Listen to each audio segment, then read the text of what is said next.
Hey friends, my name's Aaron Ciotti, and I forgot to turn this effing power strip on. Welcome to...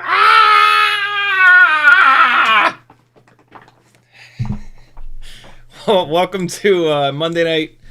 CiottiFPV pokes himself in the eye by accident right before the live stream.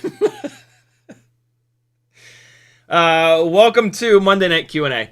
That was the first proper battery that I have flown on DJI 04. And it's good. It's really good. The quality is awesome now that I've figured out how to lock certain stuff and not have everything be on auto.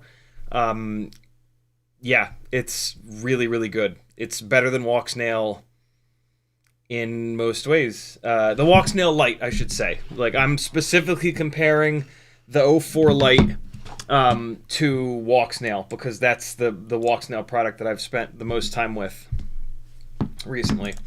I flew all these batteries today. I flew 300 mAh battery, 300 all 2S, 300 mAh, 300 mAh Talon, 350 mAh from Emax. I think this is the best of the batteries. 420s from somebody else.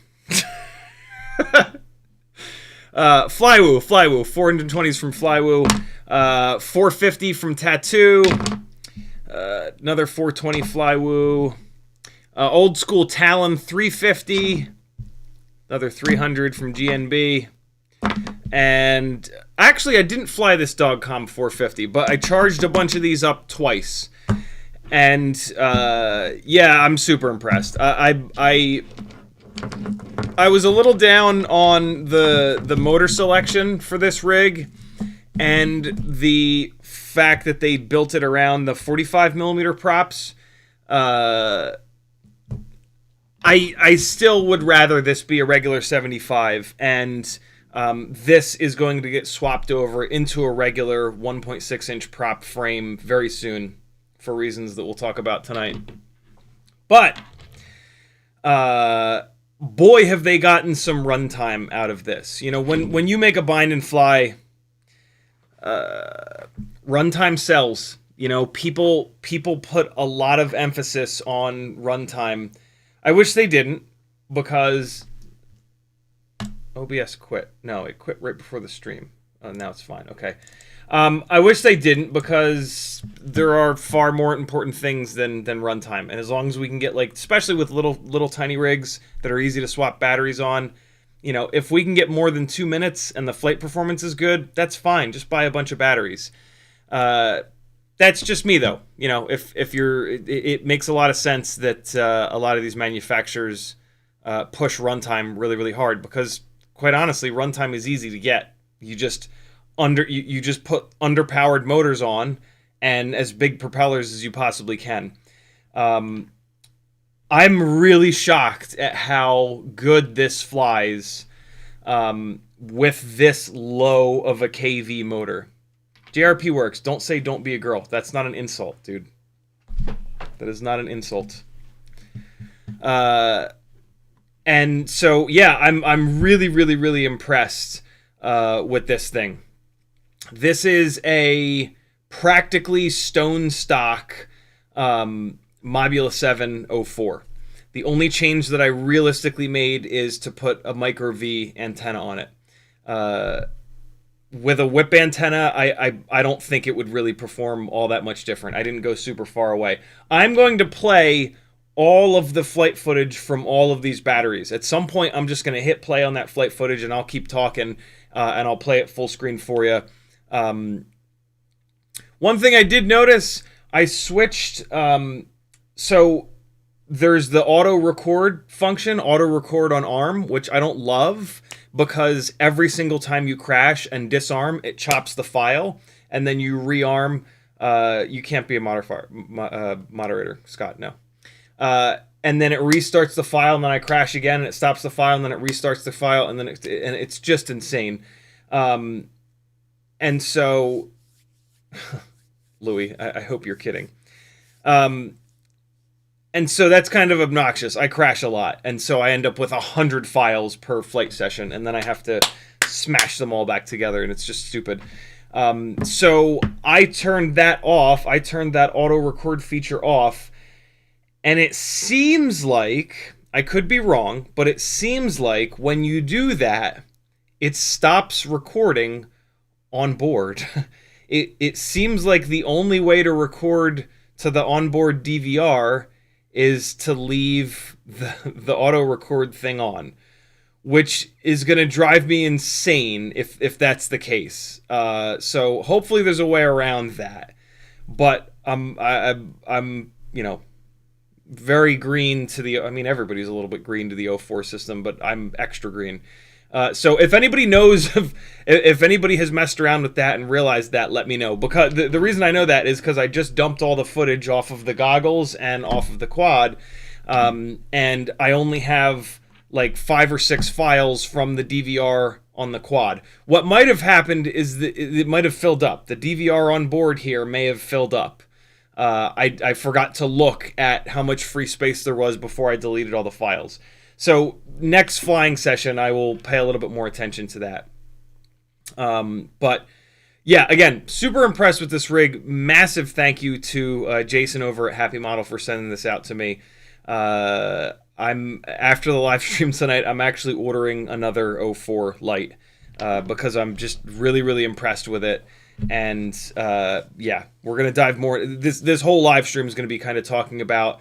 I tried to change as many of the settings as I possibly could so that, like, every battery, I was trying out 1080 100, 1080 60, 4K 60, 4K 50, 4K 30, locking the ISO, leaving the ISO unlocked. I flew into, like, the super dark, and I cranked the ISO absolutely all the way up, so you'll get to see how stupid that looks. rocksteady on, mainly rocksteady off, because it's really weird to fly with it, and it seems to really add quite a bit of extra latency. 4x3, 16x9.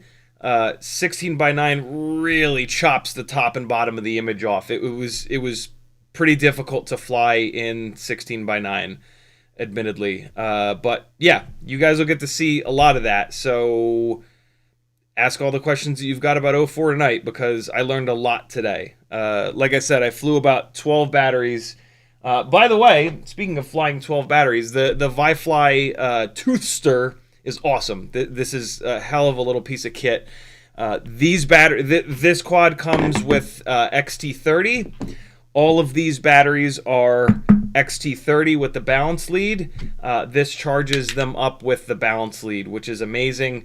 What's also amazing about this is my new charger for my goggle batteries and my transmitter batteries, because they're both 2S with the balance lead. So yeah, Toothster is very, very cool.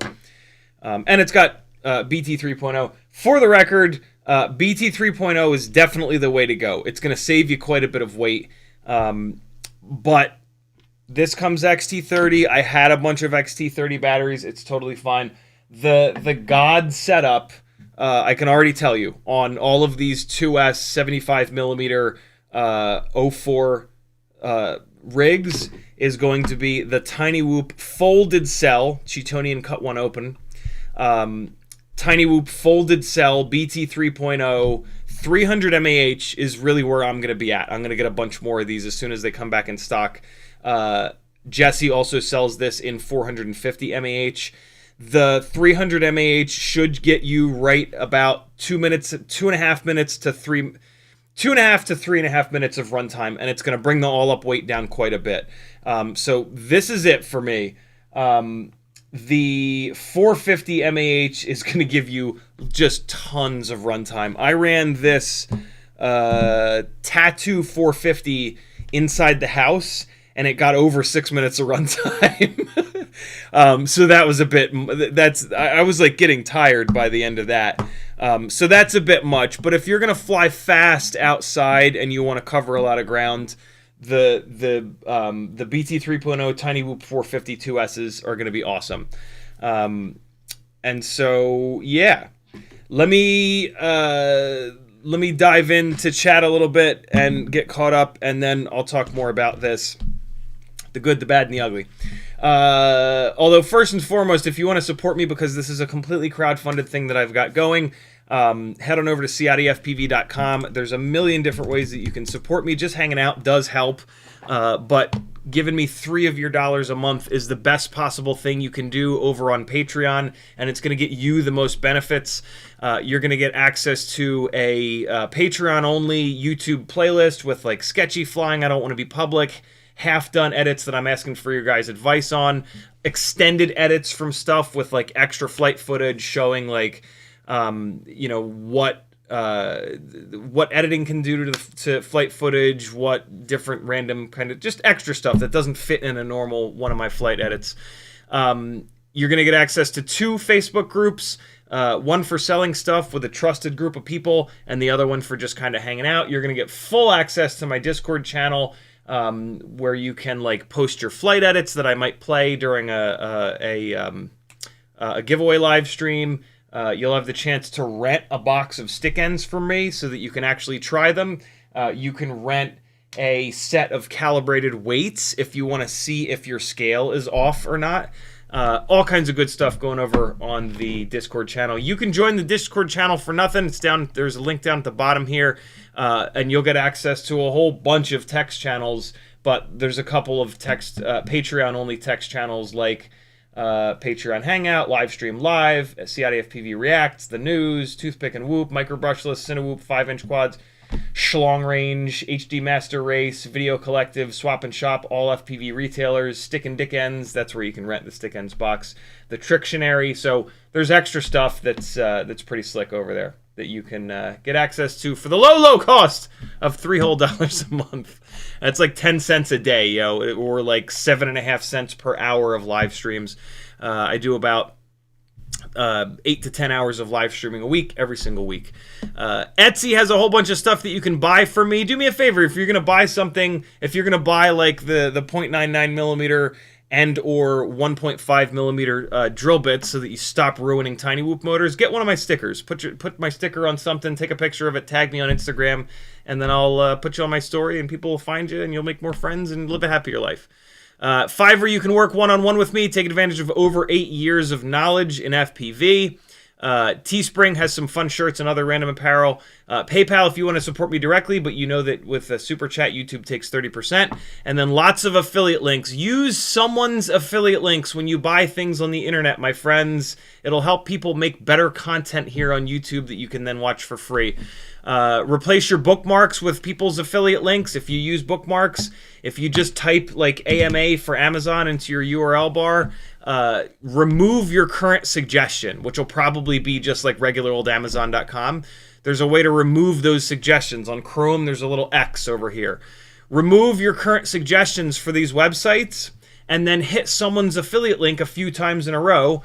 That'll tell your browser, oh, cool, when Joe Blow here types in NEW for Newbie Drone, he doesn't want to go to newbiedrone.com anymore. He wants to go to newbiedrone.com/CiottiFPV or whatever the affiliate link is. And then you don't have to think about it. You do have to hit an affiliate link like within a week or two before you order, and then when you place that order, it gets wiped out. So you have to hit affiliate links over and over and over and over again, and that's kind of a pain. So change your bookmarks, change your URL bar suggestions, do one a day, and you'll have them all done, and you'll support people without even having to think about it, and they'll make better content for you to watch. I have affiliate links for Amazon, Get FPV, Pyro Drone, Race Day Quads, Newbie Drone, We Bleed FPV, Beta FPV, FPV Cycle, Hizingi, Yummagod, Brain 3D, HD0, Flywoo, Emax, Banggood, Camera Butter, and AliExpress.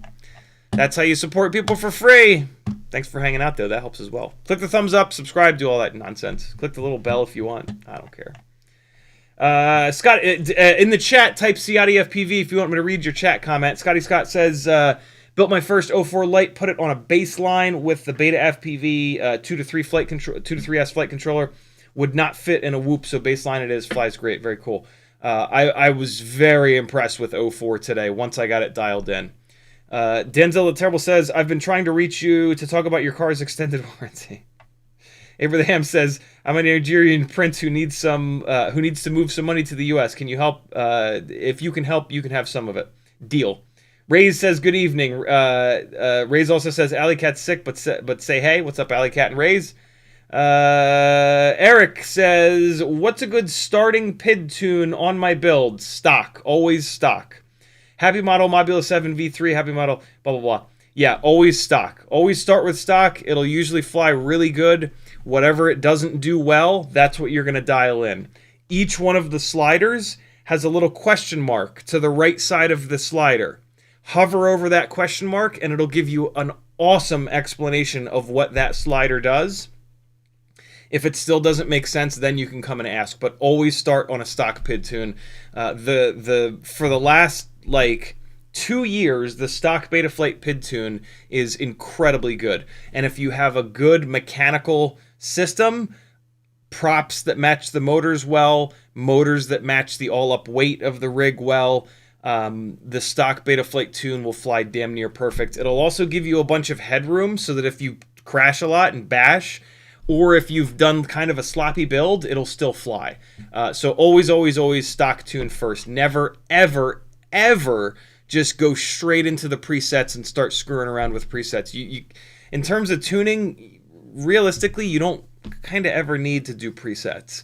The stock Betaflight tune with just pushing the master multiplier up a little bit, or if you want to get a little bit fancier, moving the very top two sliders up, like I've shown you guys a million times, that's going to get you, in a lot of cases, a tune that's better than just some random preset from some random guy on the internet. So yeah, but always, always, always start with a stock Betaflight tune so that you don't light your shit on fire instantly.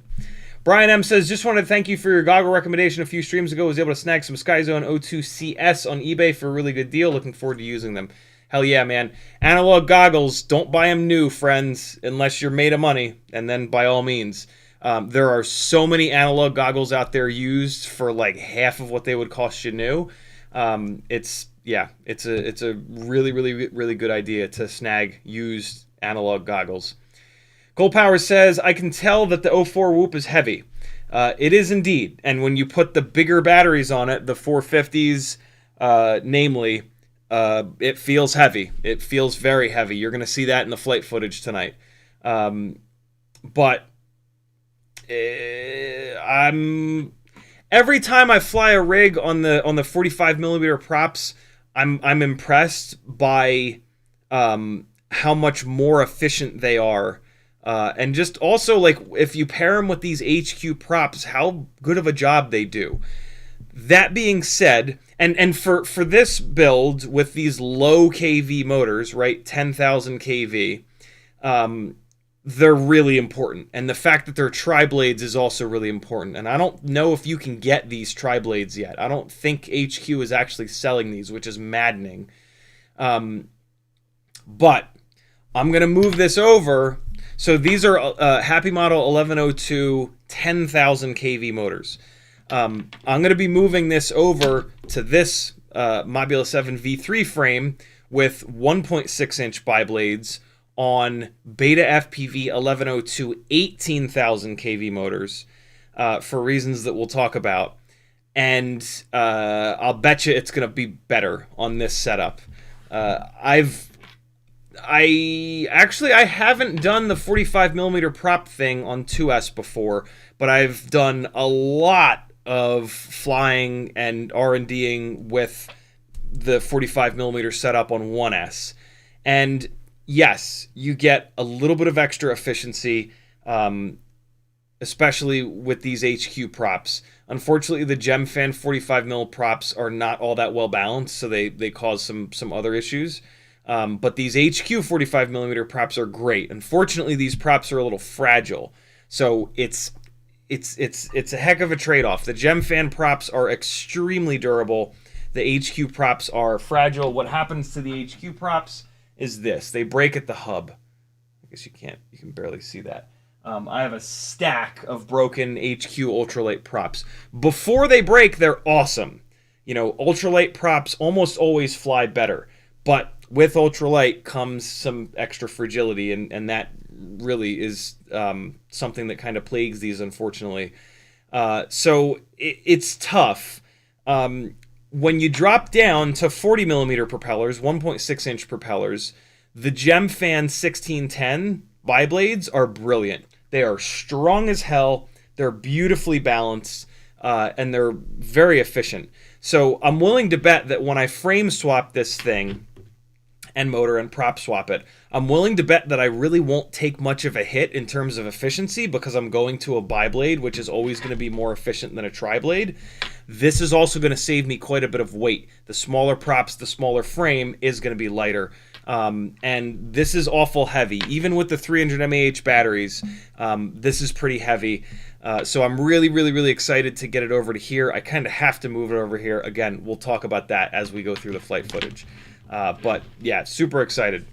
Cole Powers also says, is the 04 rig 2S? It is indeed. This is, like I said earlier, a stone stock Mobula7 04, which is a 2S rig. RC Thrills typed at Ciotti. It didn't tag me, but I just happened to see it. You got to type at CiottiFPV. He says, why XT30 over BT 3.0? Because that's the way that this shipped, and I had a bunch of XT30 batteries ready to go. So I've left this on XT30. When I frame swap it, I will. We'll see. If I'm feeling saucy when I frame swap it, I might switch it over to BT 3.0. The problem is I only have a few BT 3.0 batteries. I have a whole bunch of these XT30 batteries. What I would like to swap it over to BT 3.0 because this Mobula7 V3 frame has this amazing little opening in the back here that perfectly fits the BT 3.0 lead. As an example, so this is the way I usually build my 2S, my 2S 75mm rigs. You can run infinitely short little leads on your 90-degree BT 3.0, and then it tucks perfectly in that little opening in the Mobula7 V3 canopy frame, rather. What's really nice about that is none of these batteries have those really nice plastic caps on the back. So something that I constantly run into is that the batteries eject out the front, and then you've got a little dingleberry. Sometimes they'll fall out the back. And so with this setup, the battery is held in, and it can't shift very far. So I really, really, really like this setup. And you save weight because you're running the tiny little leads.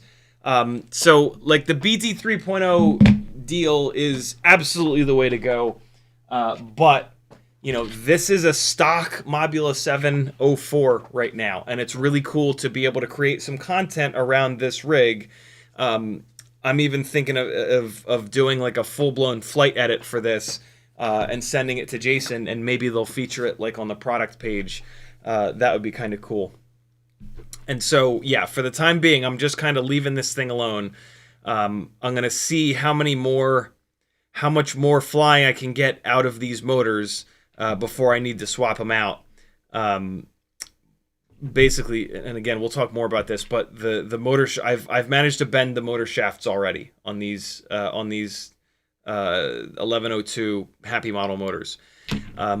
Here's what I'll say before I forget and before maybe I lose any of you. If you are going to buy one of these and you're going to fly it inside of the house, run the lightest possible batteries, which means 2S 300 mAh, G&B makes them, or the Emax makes this 350 mAh. Absolutely run these super lightweight batteries, but even better yet, switch it over to BT 3.0 and get the really lightweight, you can't get them because they're out of stock right now, but get the really lightweight Tiny Whoop 2S 300 mAh BT 3.0 batteries. The weight of this thing, this is heavy. This is a heavy build. And the heavier it is, the harder it's going to hit, and the harder it's going to slam on your motor shafts and bend these motor shafts. This build has the 04 hard mounted, and so vibrations are going to become a problem if you start banging this thing around in the house.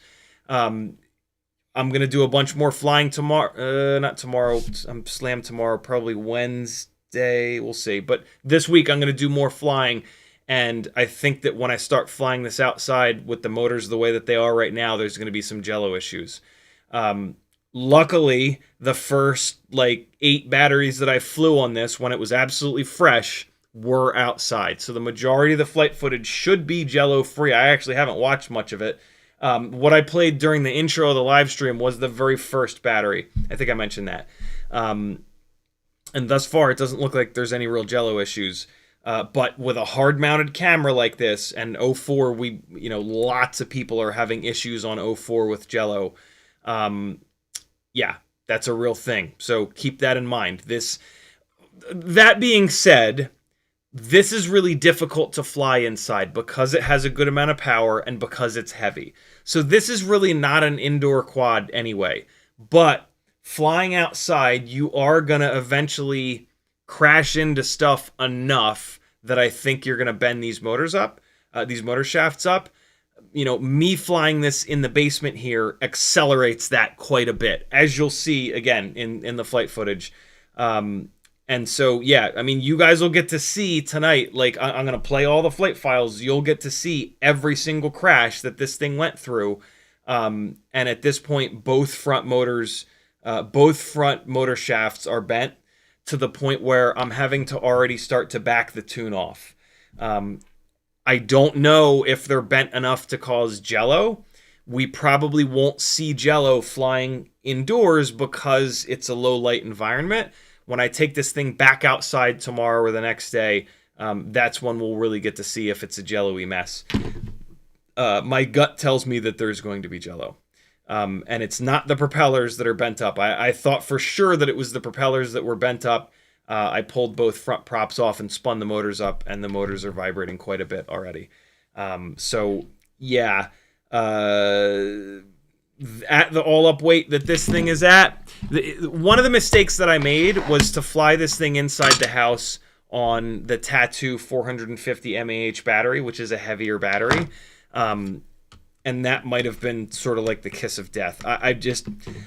I assumed, and I've had a lot of experience with these motors that have 1.5mm motor shafts. I assumed that on pretty much any tiny whoop, a 1.5mm motor shaft would be enough. That's kind of that was a silly assumption, because this is fat. Like, dry, this thing is 38 grams. With this 450, it's 64 grams. That's too heavy, you know, like for that thin of a, you know, like we have all these issues with the 1mm motor shaft, even on like these 18, 17 gram dry builds, right? But then when you put the 1.5mm motor shaft motors onto those rigs, they're completely invincible. And I just had this weird, like, oh yeah, everything must be invincible on that thicker motor shaft. That's an insane thought process to have. And so, but you know, this is us learning. This is how we figure this out. And you know, I sacrificed a set of motors, but luckily Jason from HappyModel was cool enough to send me this build.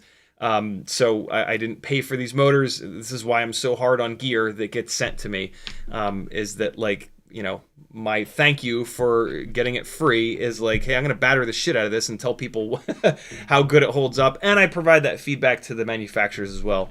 Most of them appreciate it. Some of them just never send me anything again.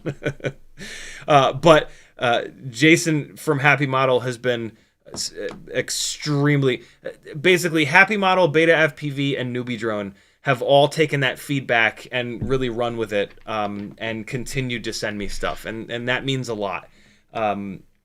So yeah, thumbs up for them. Not a lot of other manufacturers have sent me stuff, but a few have. So this is not me like trashing on anyone else. It's just that I can tell you guys that those 3 manufacturers appreciate the feedback. They don't, and they put their money where their mouth is. Like, I tell them before they send me anything, like, look, I'm going to review this completely real. I'm going to beat the shit out of it. I'm probably going to break it. And I'm going to tell everyone, like, I appreciate you sending it, but you sending this is not enough for me to lie. And so if they do send me something after that, like, it means a lot. And so the 3 main manufacturers that I've worked with over the years, yeah, they continue to send me stuff. And for me, that's a big deal. So yeah, let me keep getting caught up on chat. I want to try to get caught up on chat before I dive into the flight footage. Cronut says, how's it going? Is the Air 75 a good frame for 04 Lite? It is not. 1S is not a good idea for the 04 Lite, and the Air 75 frame is 1S only. You want to go 2S. So you're going to be looking at the Mobula7 V3, which is my favorite. If you want to go 45mm props, this HappyModel frame that I don't think you can buy yet, this is, I've bounced this off the walls and it is holding up totally fine. Just, I've had a lot of experience with tiny whoop frames over the last 8+ years. This strikes me as a frame that is going to hold up really well. So I'm willing to bet this is going to be one of, if not the best, 45mm prop 2S frames. It might also actually be the only one. But I'm really impressed by this frame.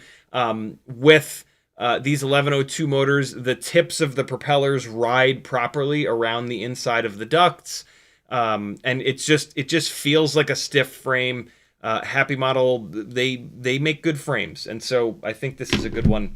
I don't know of any other 2S frames that I can really recommend. If you run the right AIO, you can use the Mobula7 V4 frame if you cut the upper battery supports out, but you have to run one of these Beta FPV AIOs that does not have a USB port on the bottom. Or you've got to run really tall rubber grommets and sit the AIO up really far. The problem with doing that is then you've got your 04 stacked on top, and you're making this stack really, really high. And then you've got to run really long screws down through the posts in the frame, and those posts in the frame will break. And so I don't really recommend doing that. Lots and lots and lots of live stream content surrounding these builds over the last couple of months. So have at it. Capital C says, have you seen the Axis Flying 04 Lite camera and board case? I have. If you're doing like a 5-inch build where you don't care about all up weight, that would be probably what you would want to do to protect it. For anything smaller than 5-inch, though, I don't think it would be that great of an idea. Because it does add a significant amount of weight. Louis says, no, we got that. Mr. Meaty says, what if your press-on props are too loose? How to make them fit tighter? Great question.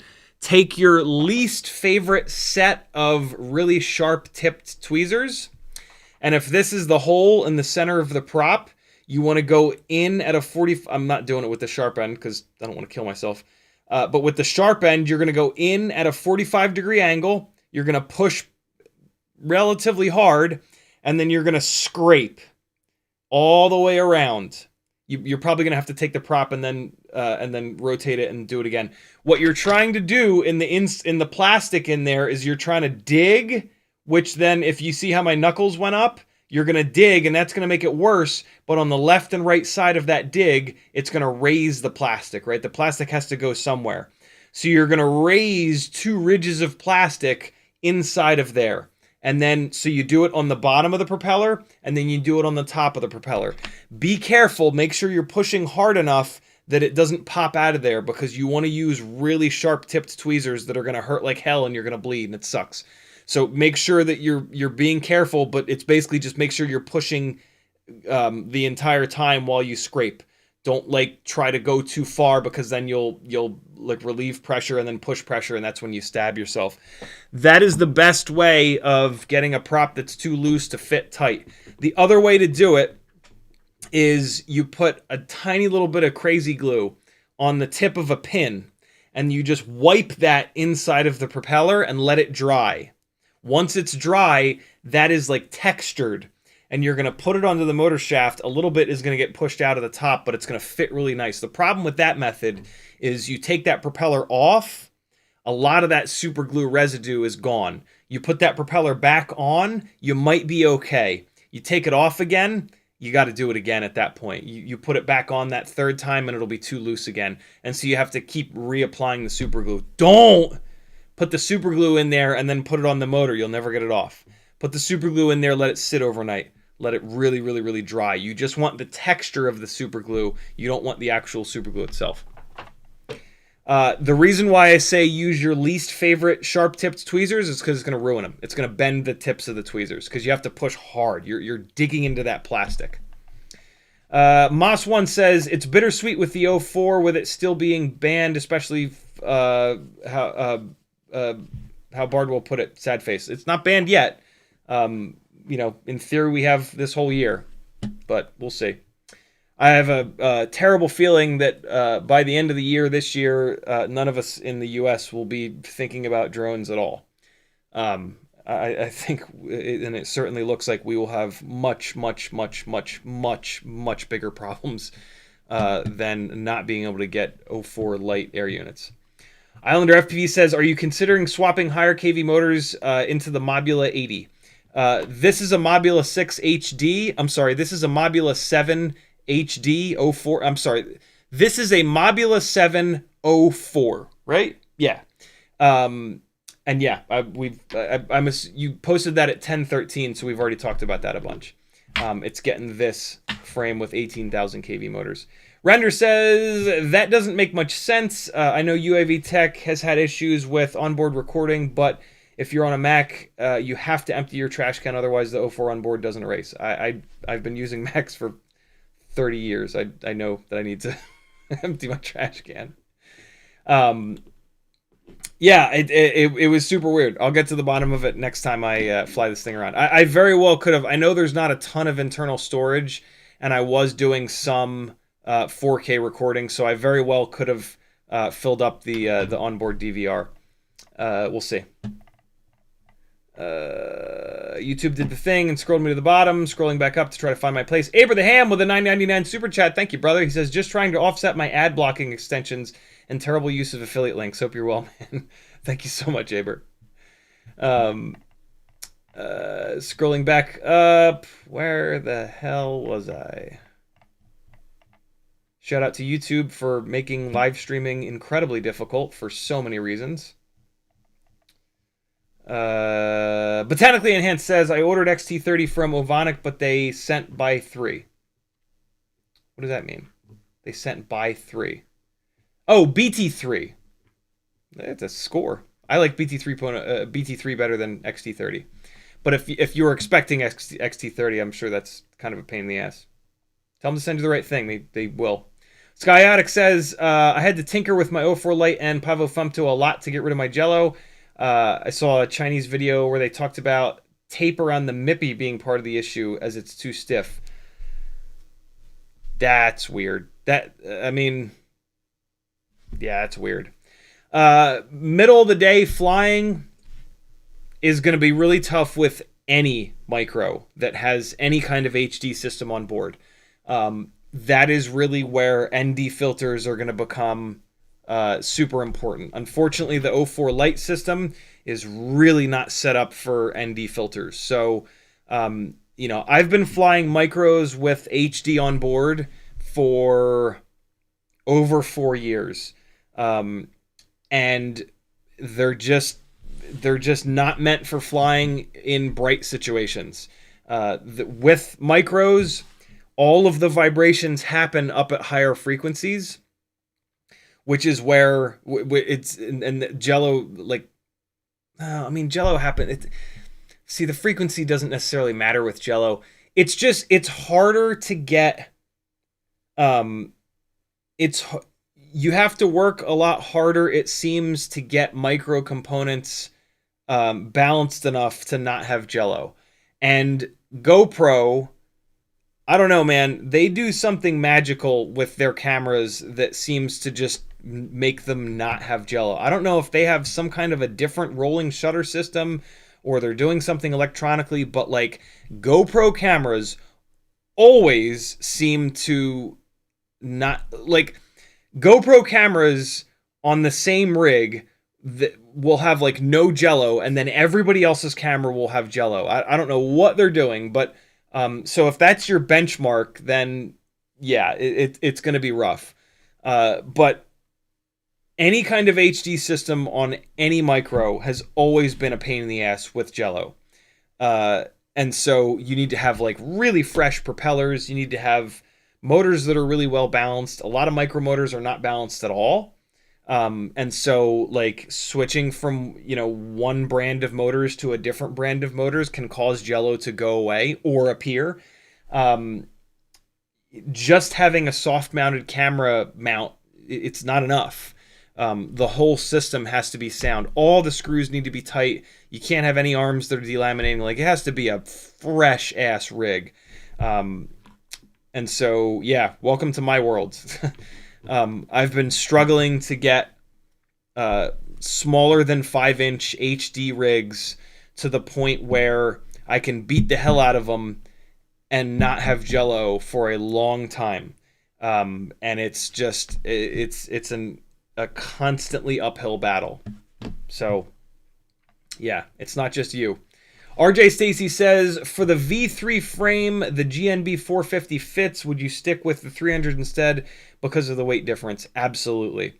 Any of these 75 millimeter 2S rigs are going to really benefit from how lightweight the 300 mAh batteries are, and you're going to get more than 2 minutes of flight time. And like for me, it's also going to make them crash better.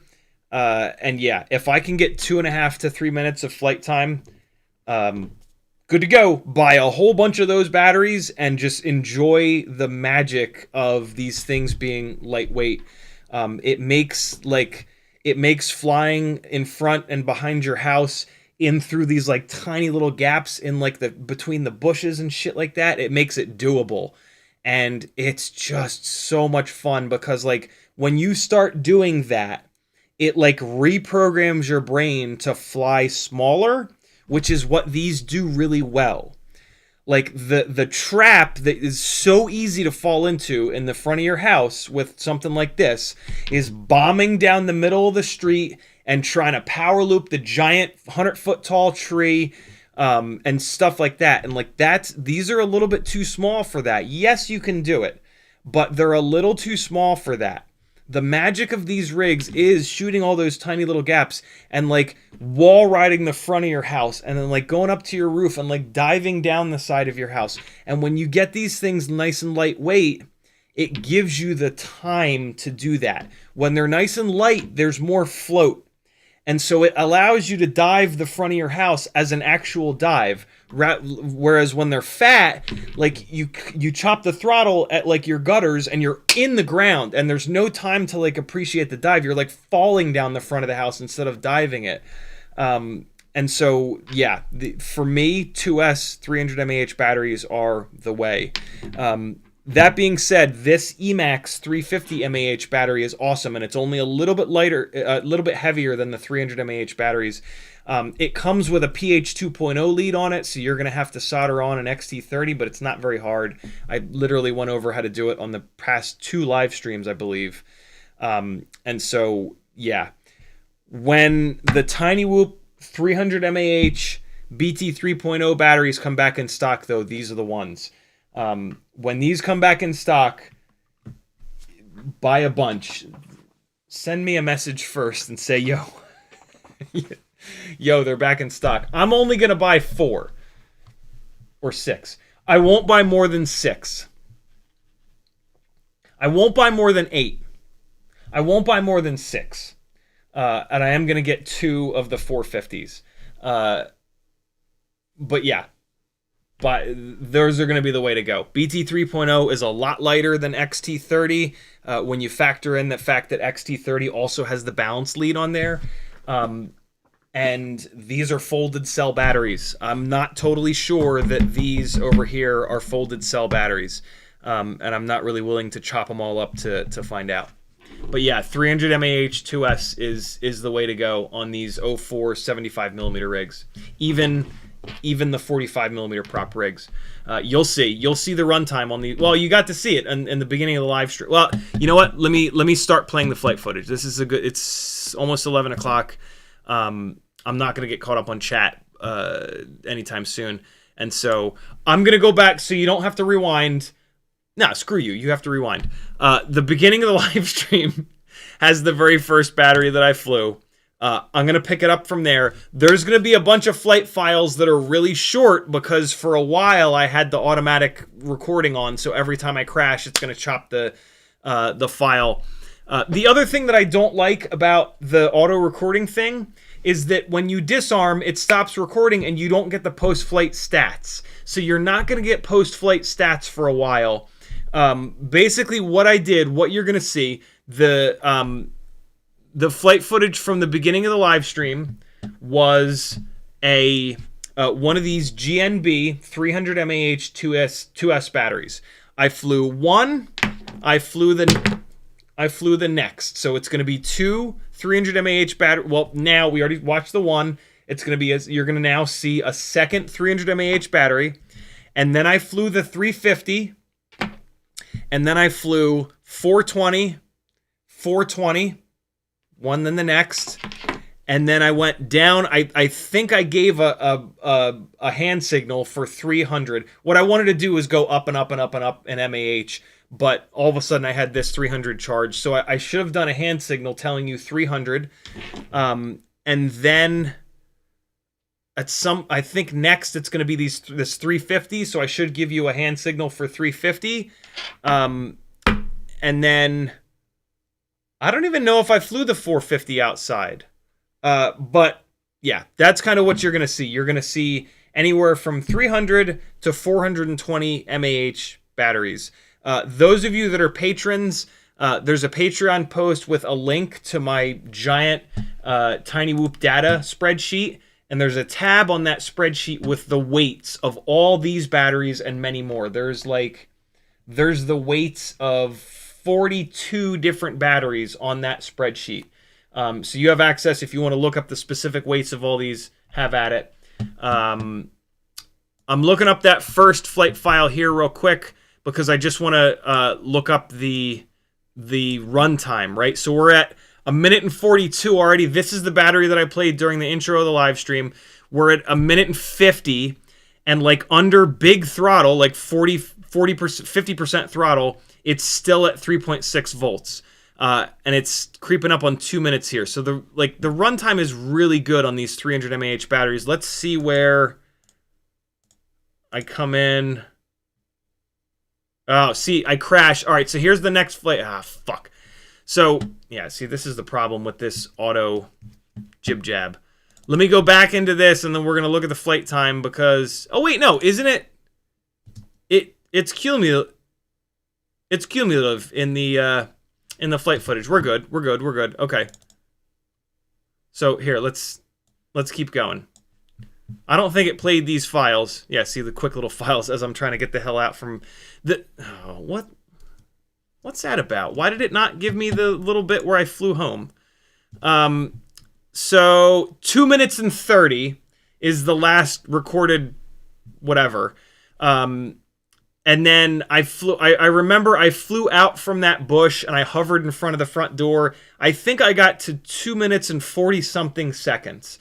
But I was seeing like almost 3 minutes out of the 300 mAh batteries. And I mean, you saw, like, I was jamming around. Like, I was ripping all around the neighborhood, which eats battery. When you cover ground like that, it chews up the battery. So, away we go. At some point here, it's going to be the next... Yeah, so now we're the fly timer is zeroed out. So now we're on the next 300 mAh battery. So let me make this nice and big. This is 1080, 100 frames a second. I can tell that by slowing it down. Boy, does that not look like 100 frames a second, though. Do the goggles only record in 30? What's that about? Hold on. Maybe I switched the frame rate after that first battery. Let me take a look. This was certainly 1080, 100. Why is it doing that? That is not 100 frames a second. If this is true 100 frames a second, this would be perfectly smooth at 50% speed. Well, that's weird. Maybe I had already switched to... See, that shouldn't even be 60 frames, though. Let's take a look at the files from the onboard DVR. So this is the onboard DVR now. This should be that whole first battery. Let's see if I crash into the house. Yeah, so here's me crashing into the side of the house here. So this is that first battery. Let me go to half speed. Okay, so what it's doing on the goggles, the goggle DVR, this is interesting. This is actually really good to know. The goggles DVR is 30 frames a second. The onboard DVR is where it's recording the full frame rate. So I'm willing to bet that I filled this onboard DVR up. Because even though this is only 1080 resolution, it's 100 frames a second, which is a ton of data. Oh, wait. Here. Hold on. Watch this. I got this. I got this. So these are all the onboard files. I select them all. 5.64 gigabytes. What's the internal storage of 04 Air unit? 23 gigs. Yeah, I thought it... Well, is that the big boy or the little boy? DJI 04 Air unit has 23. Interesting. Why did it stop? It also supports micro... Nope, it does not support micro SD cards. Well, this is stupid AI bullshit. Here we go. 23. Well, let's take a look. Let's click through and see which one. This should be the non-pro. All right, so this is the non-pro, and it does say 23 gigs. Okay, yeah, so 23 gigs built in. So yeah, it only recorded 5.64. So what it seems like is that when you turn off the auto recording thing, it no longer... There has to be a different way. Here's what I'll say. I turned off the auto recording thing in the menu, and then I couldn't actually figure out how to get the damn thing to record. Like I was looking for like a record button, like what we have on the walk snail goggles, and couldn't find it. What I realized is on the goggles too, you pull down, and then there's a little record thing, and I was hitting that little record thing. Here's what I'll say: I actually really like that, because you pull that down and it's there. You hit record, and then you push it back up. Right? You fly. You come home. To stop recording, you pull that thing back down, you hit stop recording, you unplug the quad, you plug another battery in, it's still up there as a reminder to hit record again. Maybe there's somewhere else that I have to go to hit a different record to tell the onboard to start recording. That's certainly what it seems like, because I have no more files from the onboard. And so I got to dig into that to figure it out. Or maybe somebody is typing into the chat right now what I was doing wrong. But I really like that. The problem with the walk snail goggles is that there's a button to start recording. And so it's the same kind of issue where every time you arm and disarm it cuts the file, which is super annoying. And so on those goggles, what would happen is like I would forget to push the physical button to get it to record because there's no indication on screen. I really like this, where I was able to pull that thing down and it would stay pulled down as a reminder when I plugged the next battery in to hit the record. So I didn't forget to record at all with the goggles too, which was really, really nice. So yeah, that's a thing. Let me start playing this flight footage for you guys. So we kind of talked about it. So yeah, these first couple of batteries are 1080, 100 frames a second. Hopefully we'll see. Maybe we'll be able to notice. See what I did there? When I go to 4K, because maybe the quality will get noticeably better. I doubt it, but we'll see. So here's the second battery. I just banged right into the neighbor's car. Whatever. They're lightweight. It's fine. It's a shitty car anyway. Stupid Subaru. So yeah, this is another 300 mAh battery. It flies awesome on these 300 mAh batteries. When I went up to the heavier batteries, I was really able to tell. When you see me jutting back and forth like that, that's me checking if the battery ejected.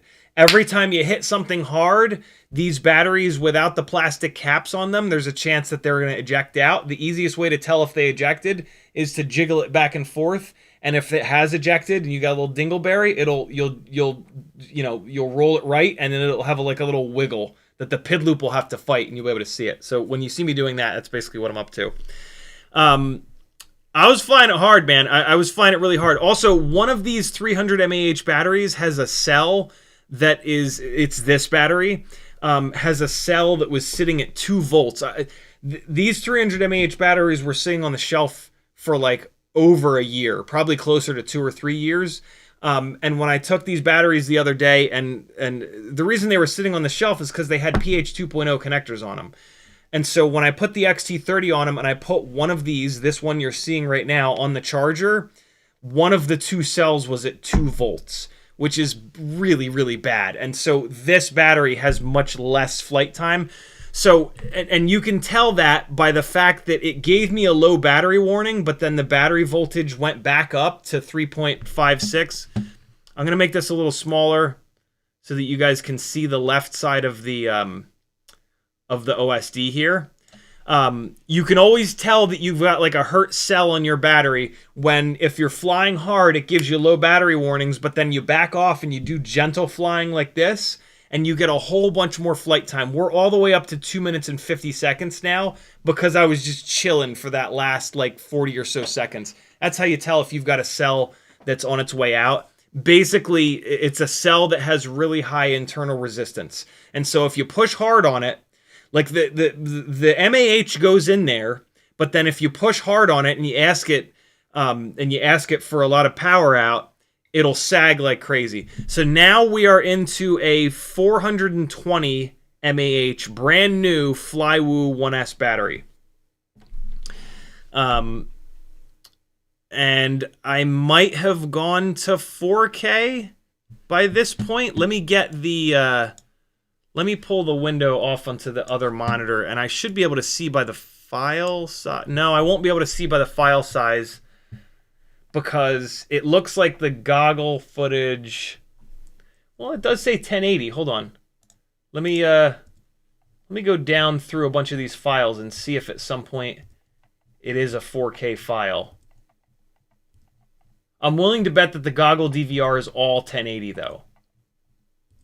Yeah, it looks like all these files are 1080. So the goggles, I mean, not only are the goggles recording all the ugly OSD elements, right? So like the goggle footage is kind of worthless anyway. But yeah, even when you set the thing to 4K, the goggle DVR is 1080, and it certainly looks like it's 30 frames. Which, I mean, that kind of makes sense. I don't know. It's interesting. Walksnail doesn't do that. Walksnail on the goggles records in 4K, which is kind of nice because then you can just use the goggle footage for everything. But like, yeah, I don't know. That's different but interesting, but different but interesting. So I got to get caught up on chat. I am like so far behind on chat. So let me start working through it while you guys pay attention to the crashes. All of this flight footage that I'm playing has really hammered the shit out of the front two motors. So yeah, look for the hard crashes. Most of them are going to be in the house. I didn't really hammer it too bad when I was outside. I bumped the bottom of it a bunch, but that doesn't hurt the motors, right? You're looking for the side-on crashes. Those are the ones that drive energy into the motor shafts. Morton Upshot says, I tried to use your Tiny Whoop link, then I realized they don't do it. Skull901 says, when will the Mobula7 04 be available? No clue. They don't tell us that kind of stuff. And if they do tell us that, they make us sign an NDA. McMucus says, I raced at Saturday in Oakland, California in the lounge of a cannabis dispensary. I thought I died and went to heaven. That's pretty cool. Drones and FPV says, Tiny Whoop 2S 300s. I hope you guys saw that amount of runtime because I certainly didn't. This is a battery at high voltage. There's the screen that pops down from the top. I forgot to make it go away. When you saw that just now, that was because the voltage settings for this rig in beta flight were only at the maximum voltage setting was at 3.4 instead of 3.5. And so it thought that battery was 3S. But it was not. I've since fixed that. Drunzen says, Tiny Whoop 2S 300s is still out of stock. They are indeed. AJFPV says, which canopy is that? This is the HappyModel canopy that comes with the Mobula7 04. I accidentally banged into the side of the mailman and I talk every once in a while. And for the first time ever, I actually banged in the side of his truck today. He thought it was hysterical. You'll see that in a second. Thrash FPV says, what canopy works with 04 light cam? Would old Mobula ballsack canopy work? Nope. I've got on my Discord, there is a thread inside of the 3D printing text channel that's open to anyone. You don't have to be a patron for that, called Master 04 Canopy List. We've also talked about it on a couple of the live streams previously. Dave S says, isn't the prop really close to the hoop on that? It is not. There's a good amount of clearance between the tips of the propellers and the frame on this Mobula7 04. Thrash FPV says, what manufacturer do you think has the worst quality control? It's maybe HGLRC. It's impossible to tell though because we don't know how much each manufacturer sells, right? And like Beta FPV, for example, they get a terrible reputation for quality control, but what people don't realize is that they sell the most stuff. And people always yell and scream on the internet when they get something bad. So the fact that they sell the most stuff means that we're going to hear the most complaining on the internet, right? And so it's really hard to tell. I've had a super rough time with HGLRC, though, for the last pretty much 8 years. So my guess would be them, but yeah, it's impossible to tell because we don't have their sales figures. Cjo says, any recommendations for keeping split bell motors from separating? None whatsoever. Stop running split bell motors. There's really nothing you can do. See, there's the thing. There's the thing up on the top there. So now I've moved. Okay, so here. Now we know that I've... Oh, hey, we can figure this out. it's very obvious that I've now moved to manually recording, right? And so let's see what the last file is that so I can see in the little thumbnail here, right up on top. Okay, so the last file with this is the last file with auto recording. The beginning of the file is me crashing into the side of the house. So now all we got to do is come down here to the last onboard file and see if I crash into the house. I'm not crashing into the house. What the hell? Where's the file with me crashing into the house? Here's 4K. Not that you can tell in the live stream because of YouTube's compression, but god damn does that look good. That is outrageous that is a tiny whoop. What the hell was that? Oh, farts. Hold on. It wasn't opened in the program that I use to play files. There's half speed. Okay, so this is when I'd moved. This is probably 4K 60 would be my guess, because that's 50% speed. Weird. That. Hold on. Let me find the flight file where I take off and crash into the house. This is a little strange. Nope, that's not it either. Why did this thing stop recording on board? Is that it? Nope. Oh, okay. Oh, interesting. It didn't even record that last file. This is weird. So let me go to the last file. The last file is me looking at the front door. Okay, so all I have to find is the file in here starting with me looking at the front door. This will be easy. There it is. So this is the last file that it recorded. Oh, yep, there it is. And okay, yeah, so this, hitting this record, pulling down from the top on the goggles too, and using this record button does not seem to trigger the onboard DVR recording. That's a problem. That sucks. Hopefully there's a fix for that. All right, so here's me giving... What? Hold on. Here's me giving hand signals as to what this battery is. Oh, here we go. Okay, so here's a 420 mAh battery. Here's one of the Flywoo 420s. Ah, there we go. All right, let me get this set properly so you can see the voltage. All right, there we go. Let me keep going on chat here. Cronut says, thank you. You're certainly welcome. YouTube just did the thing. God damn you, YouTube. Scrolling back up to try to find my place. Ooh, I found it quickly this time. Half-Baked says, CiottiFPV ... If you put a link, you're not allowed. Tell me what to search for on Google. Abraham says, you on that M-Series Mac train yet? Yes, I'm on an M1 Mac Mini. Bought an M4 Pro last month. This thing is insane. Old i7 MacBook was no slouch, but this thing is otherworldly. Yeah, I got a M1 Mini 2 years ago, I think. Nate Adams says, is there a manual start recording that would do both goggles and air unit? You would think that would, but apparently not. You can also set it to record over old footage when it runs out of space. I would not want to do that. Maybe you want to do that. Thrash FPV says, ever try ovonic batteries? Thoughts if you have. I have. They haven't blown me away. I also haven't been super disappointed. I've heard people say great things about them. I've heard people that are like, with them. By the way, it's starting to get really dark out. That's why it's getting grainy. This is also me starting to play around with raising the ISO. This 04 Lite setup has it doesn't have the giant sensor that the 04 Pro does, so it's not going to be amazing in low light like what we see from like the DJI Action 5, the Avata 2s, and the 04 Pro. But I feel like it's just as good as the walk snail setup, and it gives you 4K. So I mean, right there, it's a lot better.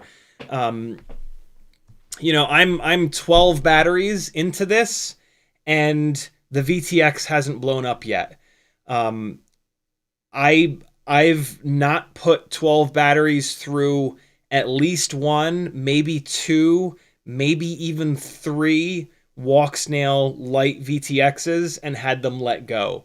So, yeah, as far as I'm concerned, this 04 Lite setup is already significantly more durable than the walk snail Lite, which is really what this competes with, right? Like, and for me, that's what this is for. The 04 Lite is for the exact same thing that I was doing with the walk snail Lite setup. So I'm happy already, happy enough to be ordering another one. Boondock Striker says, do you think you would ever take the balance lead off and put a BT 3.0 on to compare XT30 to BT 3.0? Not really. No. I mean, never say never, but yeah, I don't think so. The Tiny Whoop batteries are just too good, and thanks to Cheatonian, we now know that they're folded cell, which is a really big deal. Halfbaked 210 says, received a double order, emailing you. Also have an 04 Lite on a Mobula7 frame, having issues with the tune. Got it to fly great, no jello except dives, washes out, tips. Washouts on dives mean you don't have enough power. You literally need a more powerful drivetrain. You can't PID tune that out. So yeah, you can try. So hey, this thing is props out at the moment, and I absolutely notice worse dive performance with this thing being props out versus all of the other props in rigs that I've flown.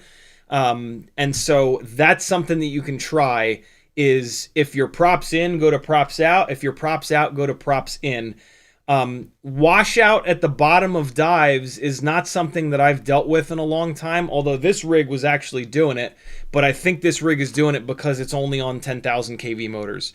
I bet you it'll stop doing it when I go to the higher kV setup. But yeah, it just means that you're out of power. It's running out of power. It doesn't have enough thrust to offset the shitty aerodynamic situation happening at the bottom of dives. So higher kV motors or bigger stator volume motors are going to help that. There you go. 4 minutes and 18 seconds on a 420 mAh battery, just blasting all around. Greg Torres says, is it okay if it's a 9-volt Beck instead of 5-volt Goku F405 HD 1-2S Mobula7? I believe so, but look up the specs on any components. They'll give you a voltage range, so just look that voltage range up, but I'm pretty sure you're fine. I don't think it's 5-volt only input. Jason Crabtree says, those 75mm with 03 mainly outdoor rigs. I don't have any 75mm with 03. If you were to build a 75mm rig with 03, it would be awful heavy. I can't really recommend you do that. You want the 04 Lite. Realistically, it is now starting to get really dark. At some point, you'll see me really max out the ISO just to shut you guys up that love trippy spins. I did that for you. But yeah, it is starting to get like super dark out. Look how bright the incandescent lights are inside of people's houses, right? That'll give you some idea of how dark it is, right? The street lights are on. This is really pushing it. I think at this point I'd move the ISO up to 1600. It's starting to get pretty noisy in the shadows. It might only be at 800. In a minute, I'm going to one of these files, it'll be super obvious. I max the ISO out, and it's just unusable. But I was blown away at how dark it was outside. You'll see what I mean. But I mean, this is unusable at this point. I wish that the onboard DVR had continued to record to see what the onboard looks like in actual like 4K, but whatever. I mean, I don't think it would have really been usable. That right there, that's a dive where at 0 throttle it started to wind the motors up and push me forward. I think that'll go away when I move this thing to props in. Frank Nicholas says, if using INA to play back, hit Command I to see video info. Oh, that's pretty cool. Command I. Ooh, good call. 1920 by 1080, 60 frames. Well, this is goggle footage, so it's... Oh, interesting. 60... It doesn't perform like 60 frames when I go to 50% speed. That's a little bit weird. But, I mean, the XF data doesn't lie. So it looks like the...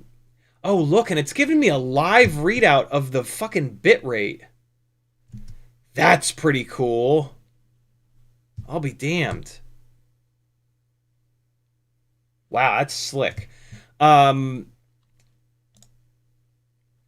look at that. And it's showing... Hey, there it was. There you go. Well, it was the file before this. Hopefully you saw what I changed. If not, rewind back. I can't rewind my own live stream. Here you go. Now it's just dumb dark. There's only certain things that it lets you change while you're still recording. But, you know, I can hit record. This is what I'll start doing in the future. I'll hit record, and then I'll pull that bottom menu up and scroll across so that we can see what the settings are. That's great. Okay, I got to remember to do that. Good call, Frank. Hey, now we're at 30 frames a second. Look at that. So the goggles do... Okay, so the goggles do seem to... change between 30 and 60 frames a second. That's interesting. That's good to know. But it does not record 4K. It's always 1080. I'm pretty sure I was recording. I thought I was recording on board at 4K at this point. There is a chance that I never recorded 4K in the goggles. So no, one of those files is 4K. Yeah, no, I'm 99% sure that the goggles are only going to record in 1080, which again is fine because you get all this OSD garbage on there. Hey, there you go. There's me telling you what battery this is. 350. So this is the Emax 350, but at this point it's so goddamn dark out that this is kind of like a wasted file. I'm pretty sure I think I'm about to turn the ISO all the way up. Yeah, I think I'm now turning the ISO all the way up. Boy, is it dark out. This is kind of worthless. At this point, I'm just running these batteries down. I don't know if this is the ISO turned all the way up. It doesn't look noisy enough. You're not going to see anything. Let me fast forward to the end so that you can see the runtime at least. So on a 350 mAh battery... Where's the runtime? 57. Well, it's going to now go to another file. There you go. Now I've got the ISO maxed. Now it's just ultra noisy. It did become somewhat flyable, but I mean, I wasn't having fun. I was just rambling up and down the street. But look at this runtime. We're up over 3 minutes on a 350 mAh battery, blopping it around. There you go. And so now I'm flying in the house a little bit. So that was, I think, 8 batteries outside. Now this is the 450 mAh battery inside the house in 1080, 100 frames. At some point, you're going to see me start flying really bad, and that's when I've gone to 4K, whatever the max frame rate is on 4K. For flying in the house, you're going to be, if you're on goggles 3, you're going to be in race mode.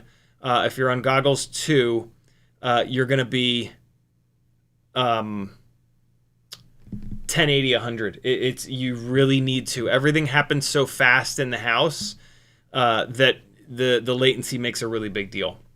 And so this is me flying a really fat rig inside the house and unfortunately destroying these two HappyModel 1002 10,000 kV motors in the front of this rig. So again, now's when... Oh, the fucking... Camera froze again. Hold on, let me fix it. Now's when you're really going to see the crashes that destroyed these motors. If you're going to build an 03 rig to fly inside the house... you should be doing it on a regular 1.6 inch frame with regular 1.6 inch props to get the weight as low as you possibly can. And you should probably bail on 2S.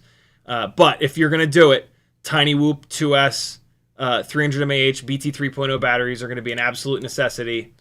And yeah, you gotta get the weight down.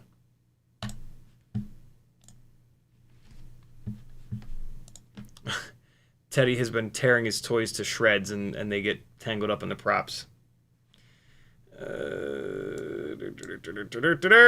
Can you guys see the voltage? Yes, you can. So this is still that 450 mAh battery.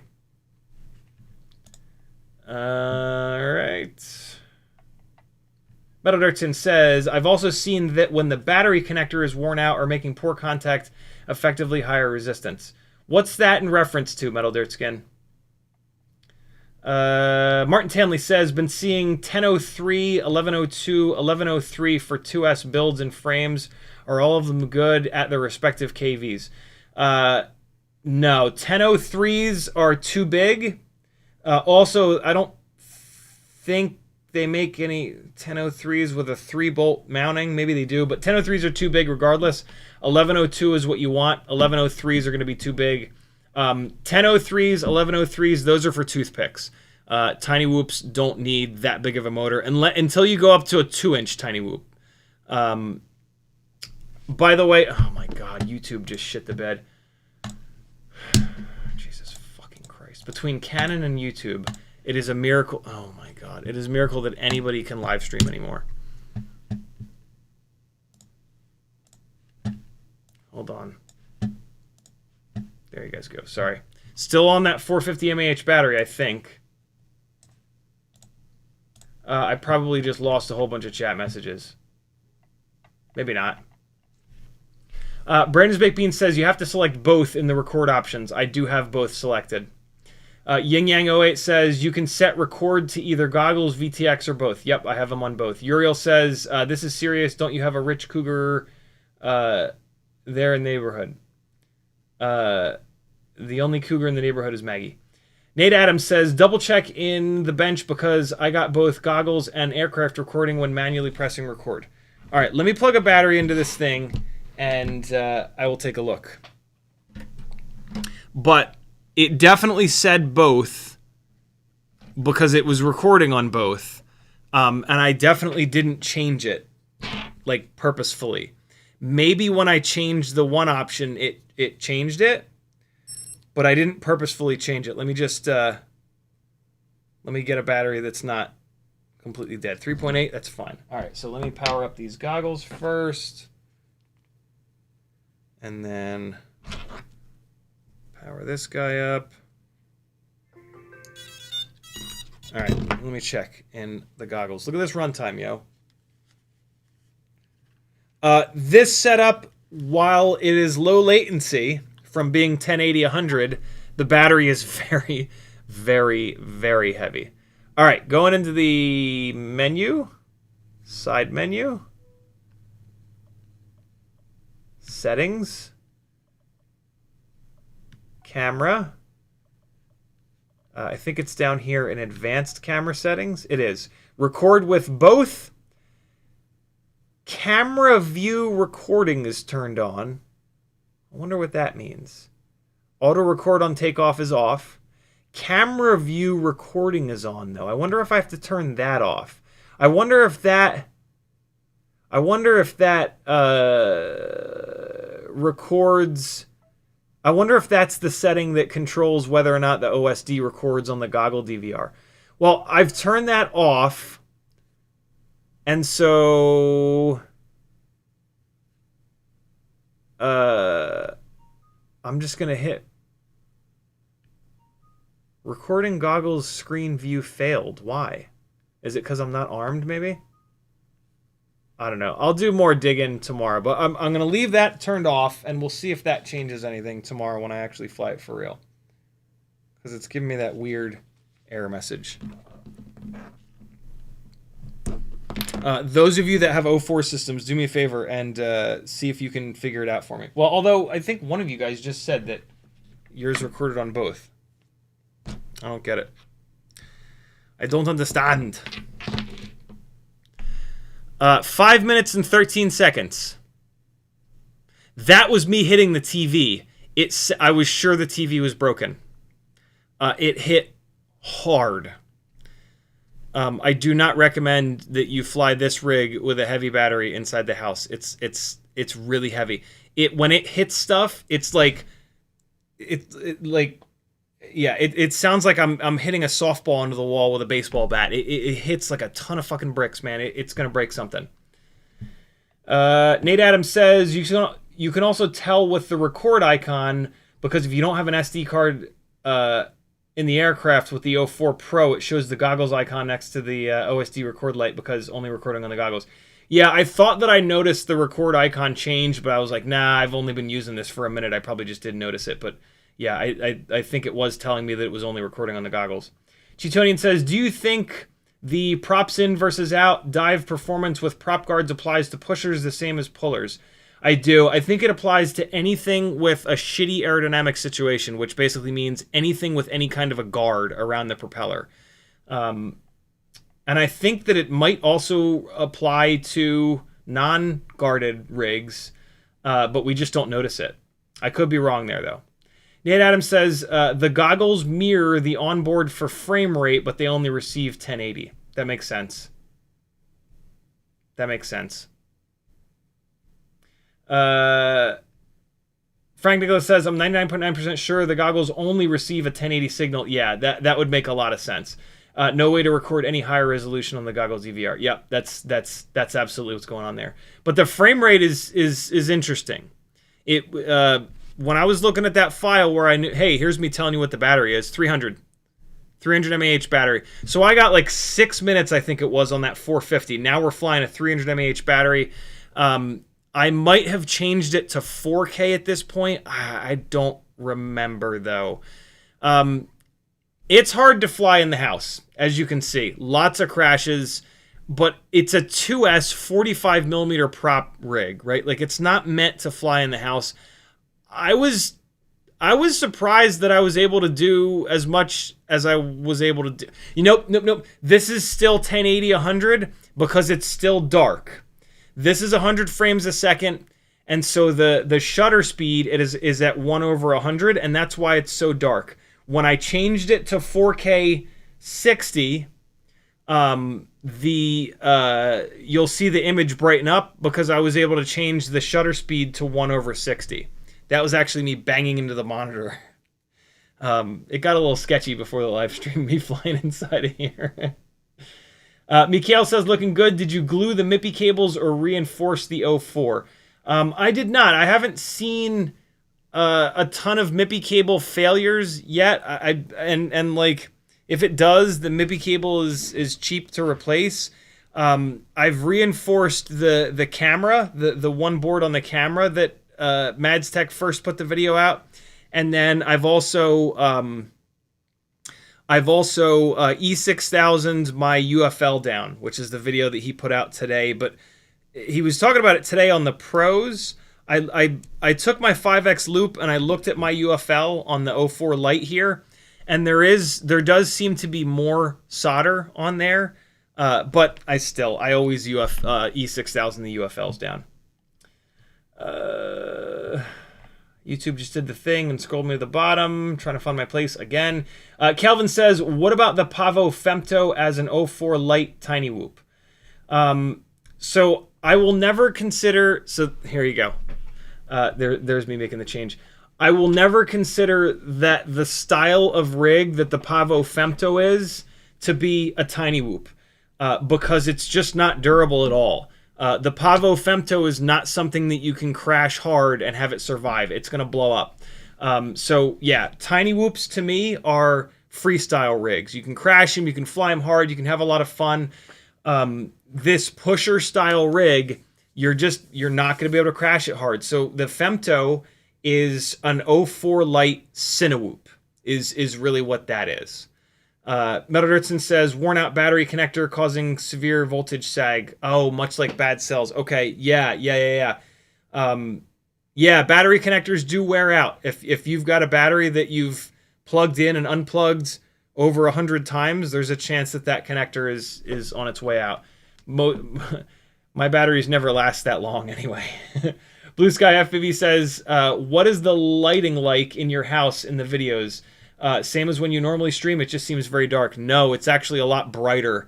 I have all of the lights turned on to daylight, which is significantly brighter in here than normal. So yeah, what you're looking at right now is a basement that is as bright as I can have it set. I mean, I don't have super bright light bulbs in here.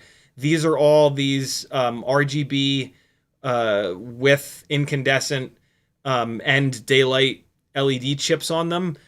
But I mean, it's relatively bright. Yeah, any HD system is going to struggle in this basement.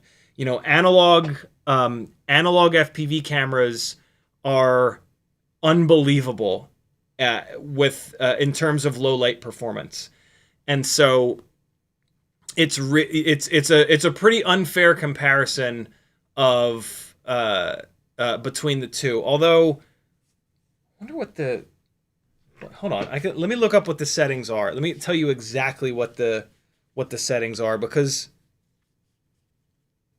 I think I may have limited the ISO to like 400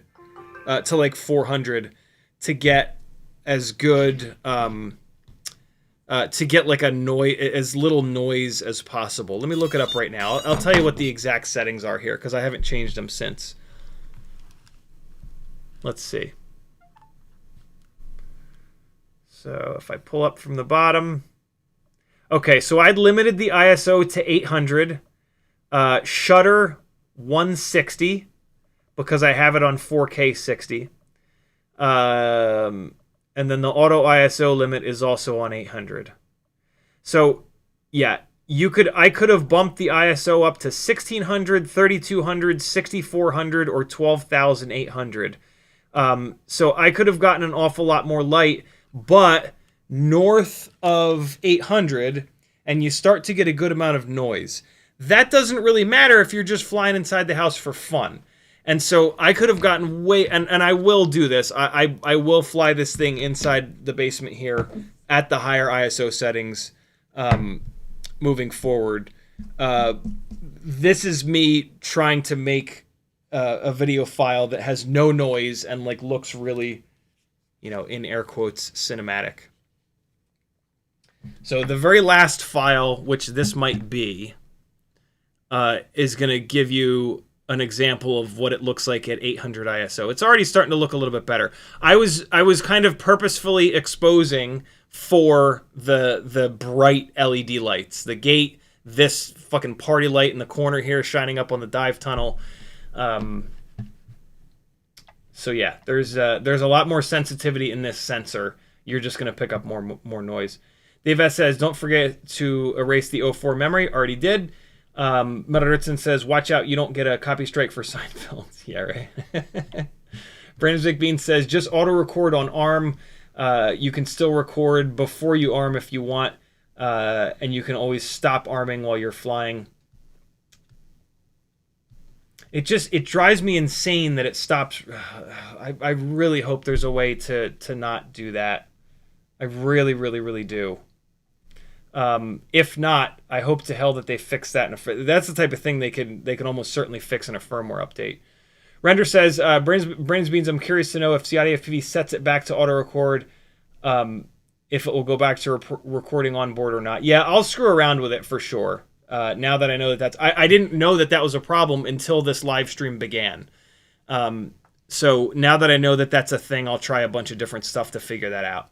Meta Ritson says, I just realized I have a set of those RC and Power 1003 10,000 flying around. What should I do with them?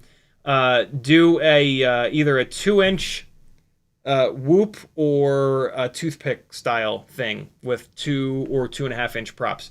Nate Adams says, try turning off low power mode to see if the recording continues. I didn't see that in the menu, come to think of it. I didn't see a way of turning that off. I believe at this point I'd flipped it up to 4K, 4K 60, and the latency got significantly worse, noticeably worse. This became really hard to fly. I thought that I was recording 4K onboard footage, though, which I wanted to use in an edit. And so I just kind of kept going and going and going and going and going. And I was trying to get, like, all of my signature tricks clean with, like, a little bit before and after them. I'm a little bummed that all I have is this goggle 1080 footage, although it does look pretty good. And I should be okay. I was having trouble with the goggles. These goggles too have old school newbie drone foam on them that's like bunched up in the nose area, and it's making it really hard for me to see the bottom of the goggles. So I was a little bit uncomfortable flying here. I'm gonna do a Pyrodrone order after the live stream to get another 04 Lite, and I'm also gonna get some of the normal goggles to goggle foam, which will hopefully help out with that. And then when I send these goggles back to Chris Wells, I'll send him the foam that I ordered as a thank you for him letting me. Although wait a second, he told me he tried all the foam. That's right, he already has all the foam. Yeah, whatever. I'll figure something out to do with it. Brandon's Baked Bean says disabling auto low power mode is in the control menu. It will get hot fast. Yeah, it's a little sketchy. I'll try it though to see if it fixes this weirdo recording issue that I'm having. There's Teddy. Unfortunately, it's so dark you can't really see him. It's a shame. This is how we learn, though. 3 minutes of runtime. I want to say this is either a 300 or a 350 mAh battery. I'm not sure which. Maybe I gave you guys a hand signal and I didn't notice it. Really good runtime. I'm really impressed with the runtime from this thing. I'm hoping that I will get that same runtime with the lighter frame and the smaller props going down to bi-blades. Here you go. So 300. All right, so this is now a 300 mAh battery. Wow, it's only 11:38. Cool. A lot of crashes, right? A lot of hard crashes too. I mean, for you guys, these crashes might not seem super hard compared to how hard I slam the 65mm rigs. But for me being here, hearing what these crashes sounded like, they were hard-ass hits. This thing was heavy. This is, it's a bigger frame, the bigger props, 2S, XT30, balanced lead hanging off. These were hard hits. There's probably some marks on the wall, come to think of it, from these hits, which doesn't happen with 65mm rigs. And so, yeah, it was. I was pretty rough on this thing. I'm not totally surprised that I wrecked these two front motors. I'll just say that. I wish that I hadn't. But I have more 1102s. I have a couple of sets of Beta FPV 1102 18,000s. So I think what I'm going to do is I'll pull these motors off this frame, and I'll replace them with a set of the old school Beta FPV 1102 18,000s, and then I'll motor limit them down a bunch. Motor limit them to like 70%. And I want to fly this a little bit more on these tri-blade HQ props in this frame. And then I think what I'll do is I'll open up that motor limiting, and I'll put them on the 45mm bi-blades. And then I think I'll swap it over into the Mobula7 V3 frame. Because I really do want to do an edit with stock Mobula7 04 flight footage, and I don't know if I have enough footage from the onboard DVR because it stops recording after only a couple files. Maybe I do, but yeah, I'll figure it out.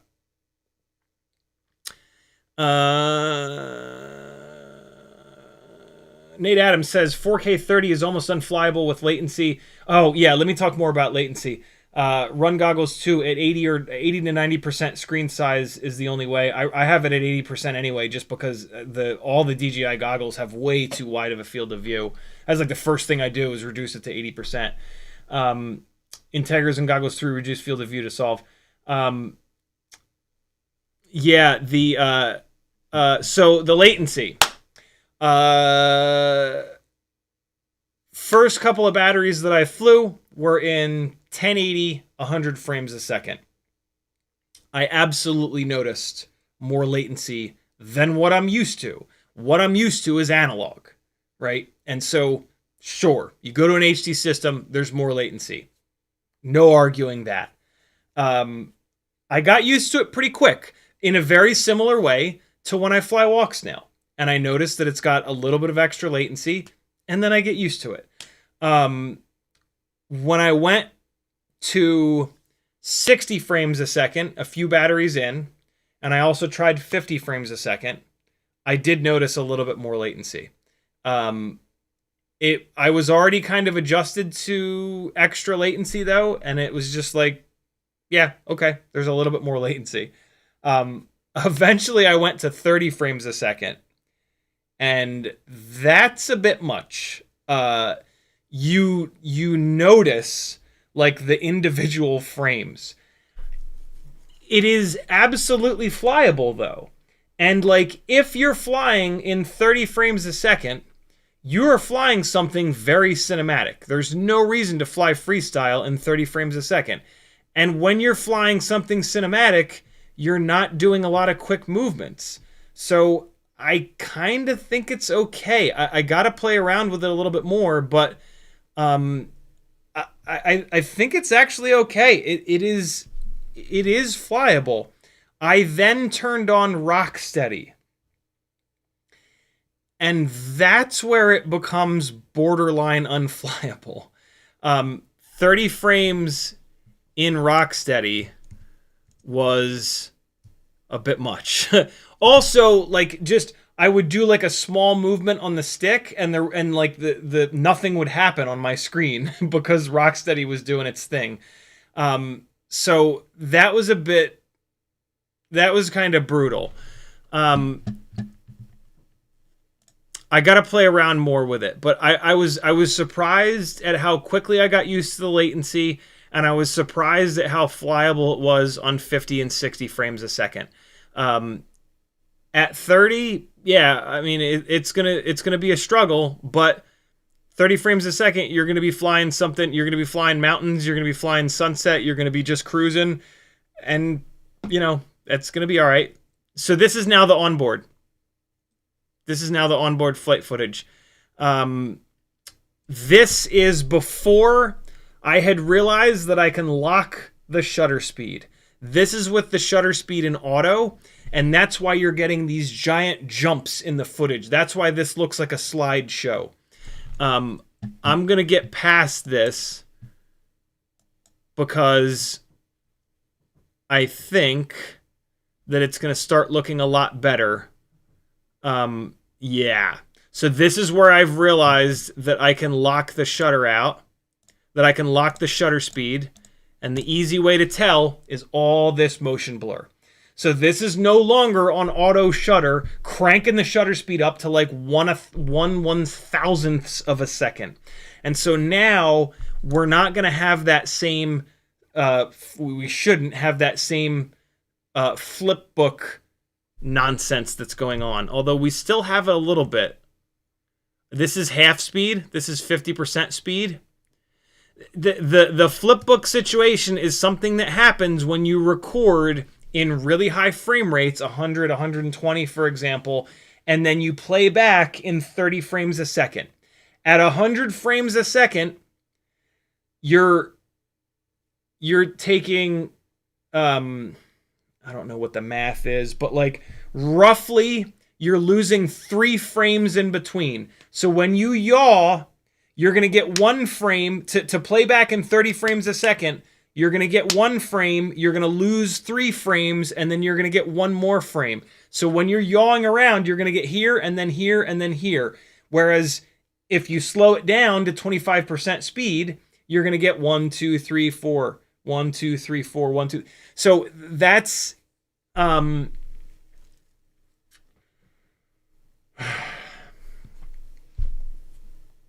this is an interesting problem. That there's not necessarily a solution to. Like, this is one of the big things that I've been saying for literally years, why carrying an onboard action cam is the way to go.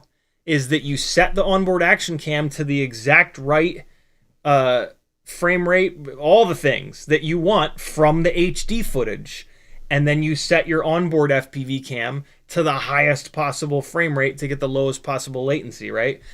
This will be an issue. If you want low latency, you're going to get flight footage at 100 frames a second.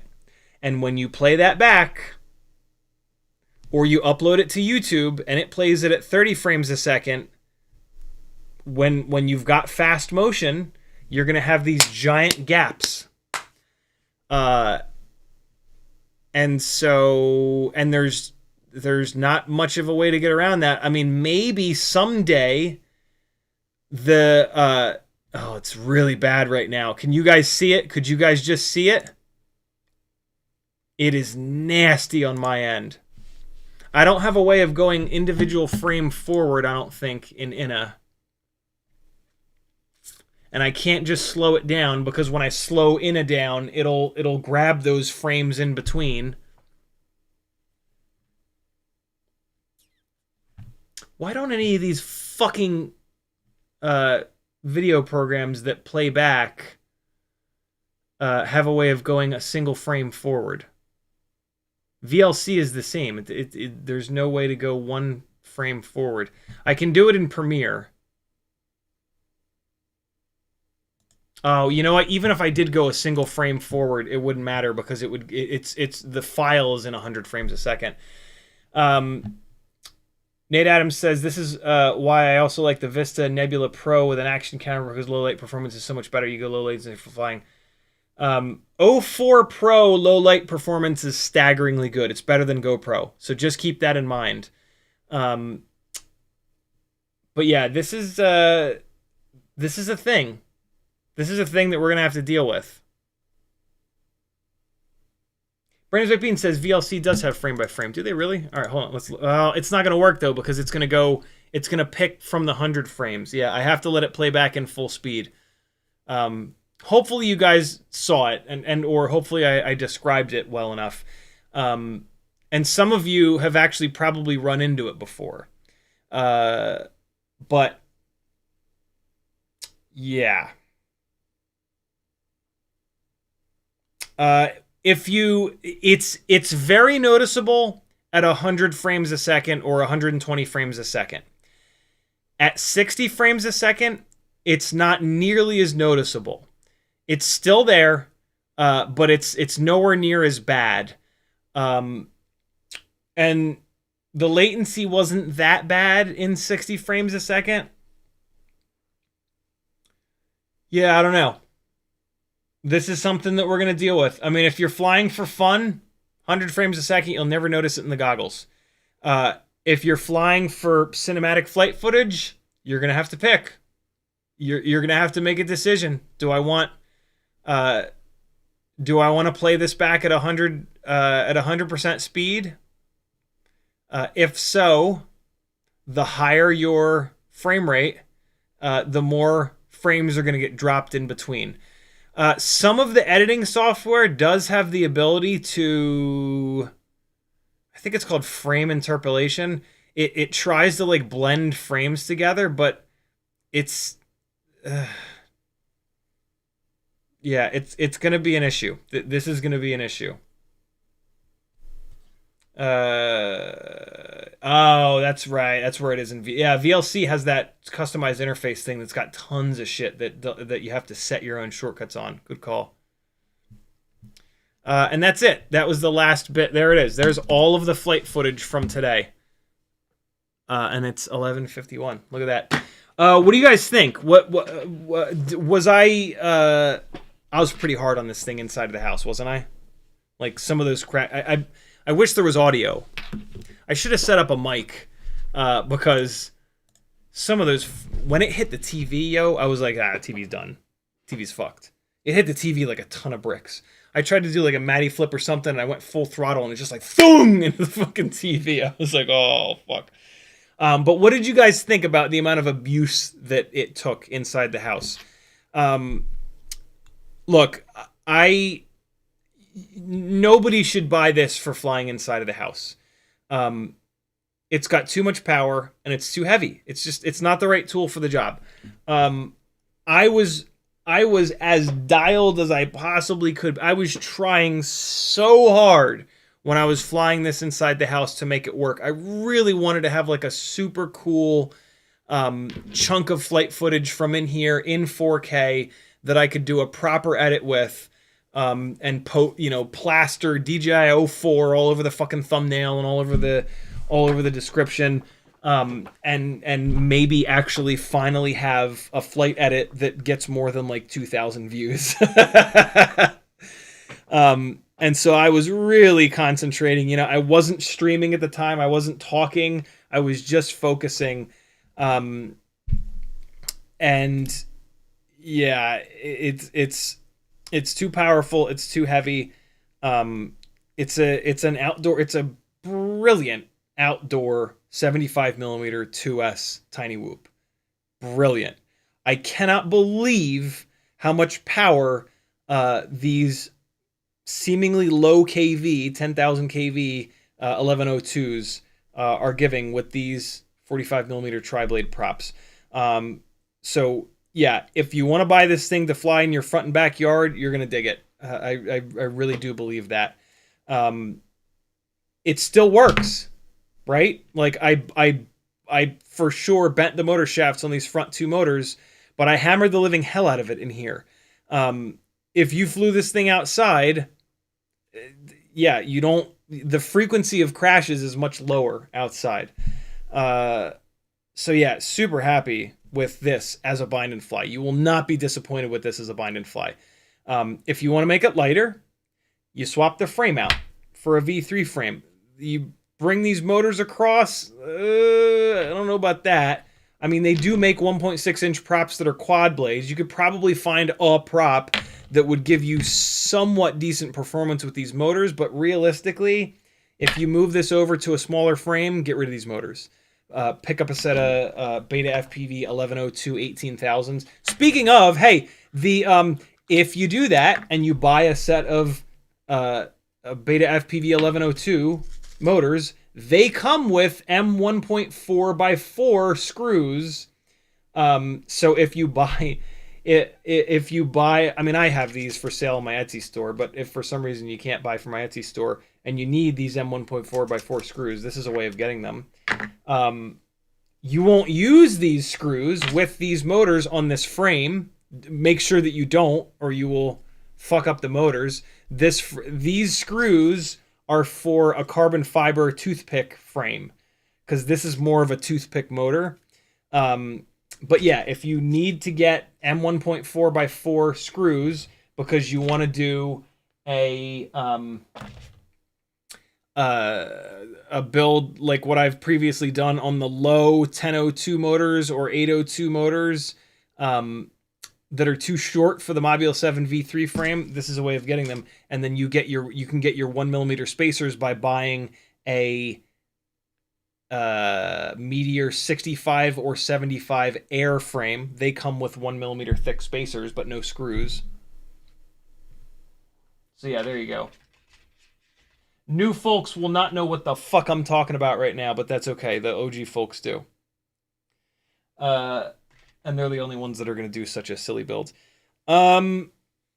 Yeah, I'm excited to fly this more. I wish I wasn't so slammed busy. I have talk therapy tomorrow, and then a private West Coast swing dancing lesson, and I also have to go do emissions / registration shit for my car, and I'm also gonna try to fit in uh, getting Sage over to the mechanic for shit on his car. So I don't know if I'll be able to fly at all tomorrow, but Wednesday, I think I'm free. So I will put a whole bunch of batteries in on Wednesday, hopefully. I'm having a really hard time in the mornings. I'm just waking up with such an unbelievable sense of dread. It feels like every time I go to sleep, I don't know, it feels like when I wake up, it's just like, oh my God, how many horrible things happened since I went to sleep. And it's just, I'm just having a, I'm just really struggling in the mornings.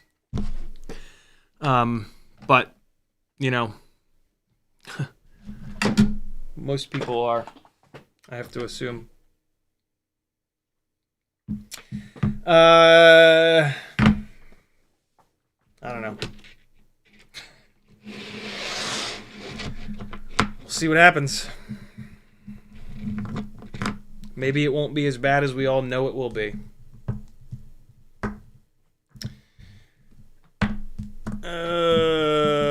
So there's that. Let me get caught up on the chat, and then I'm going to shut this shit down because I am starving, yo. Nate Adams says, if you are flying indoors, the 100 frames per second flickers like a motherfucker in the U.S. because our electricity cycle's at 60. Yeah, the TV looked brutal, I noticed in some of that flight footage.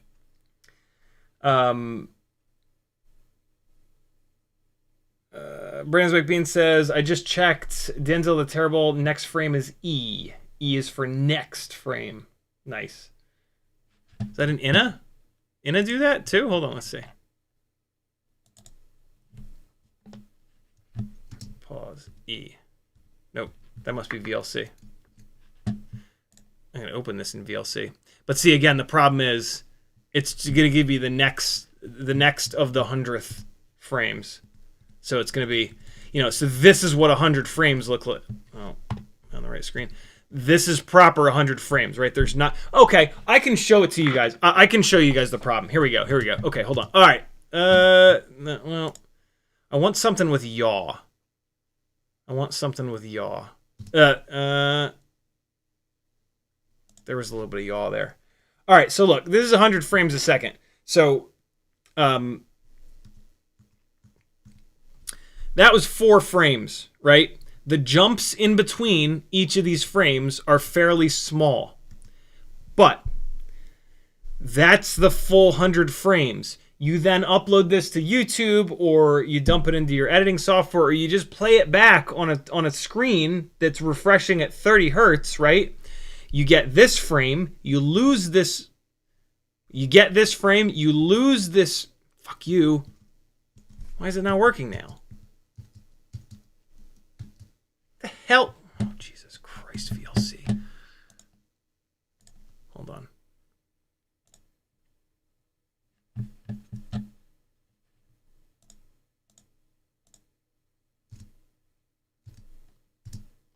All right. You get... Now, this has got some actual motion blur. I want something where I'm kind of slowly yawing. It really shows up when you yaw. There. That's pretty fast, y'all, though. All right. There's a lot of motion blur, so it won't be as noticeable, but you get this frame, you lose this, you lose this, you lose this, you get this one, you lose this, you lose this, you lose this, you get this one. Look at Sage's car in the middle of the frame. Ready? So his car is going to be there, and then it's going to jump 1, 2, 3, all the way over to there. Right? Jump, jump, jump. Now it's off the damn screen. So that's what's going to be rough about flying in 100 frames. I wish, and I don't think there's a way to do this, but I wish that they would let us set the onboard recording at 30 frames, for example, and then in the goggles get 100 frames, you know? But I don't think they'll ever be able to do that. I doubt that that is technically possible, because it would have to expose the onboard 30 frames per second at 1/30th of a second shutter speed. Yeah, there's literally no way to do it. There's no way to do it. Because once it exposes what's in front of it at 1/30th of a second, that's it. You can't go back in, and it, like, the shutter speed is, it's opening its eyes, it's closing its eyes, it's opening its eyes, it's closing its eyes. You can't have it open its eyes and then go back in time and go like this, right? It's just, there will never be a way of doing that. They would have to do a RunCam hybrid style setup with 2 sensors and 2 lenses. And one of the sensors would have to be at 30 frames, and then the other sensor would have to be at 100 frames. So we're never going to get that. So essentially, if you want to play back your freestyle footage, and not have this frame jumping situation, and just have it look good. If you want your footage to look good for playback, you're going to have to fly in 60 frames a second. You're going to have to suck it up, and you're going to be dealing with a latency of 45 milliseconds pipeline, 61 milliseconds full frame, versus at 100 frames, you're 30 and 40. So you're going to have to deal with, what's that, 30% more latency? 40, 20, no, 50% more latency. So for fast motion stuff, that's going to be rough. That's going to be rough. But most people are not flying for footage. They're flying for fun. So fire it up to 100 frames and 30 milliseconds latency. That's what, or race mode at 22 seconds, 22 milliseconds, 32 milliseconds. 1080, 100 is 30/40. That's not too bad. That's pretty much what you get from all the HD systems. Not all, but most, right? Here's Chris's graph with like everything, with all of them, right? So like, obviously HD0 is the best, but like, where's the first proper HD video system? So DJI 04, I mean the race mode, yeah, I mean the race mode is the lowest. So I mean, that's already a huge win if you have Goggles 3. DJI V1, old school DJI, given 2331, right?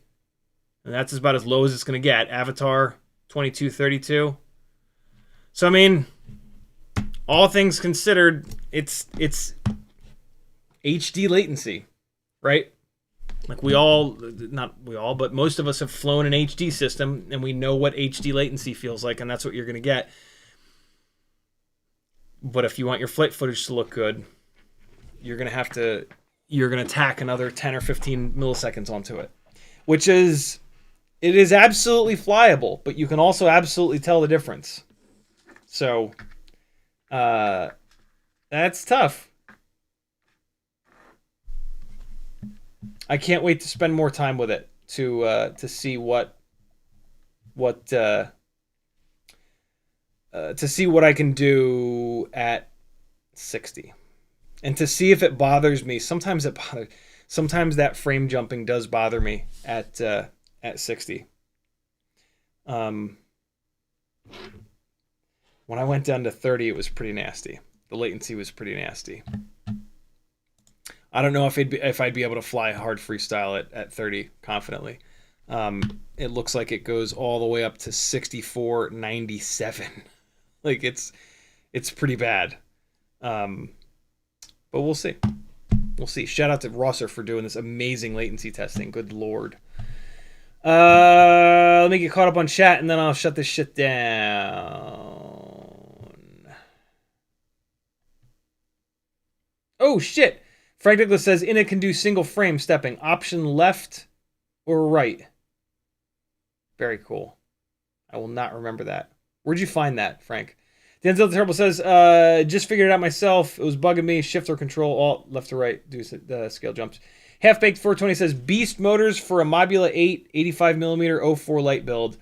I haven't done any of those 85mm builds, so I just don't know. My guess is going to be 1103 or 1003, but that's just a guess.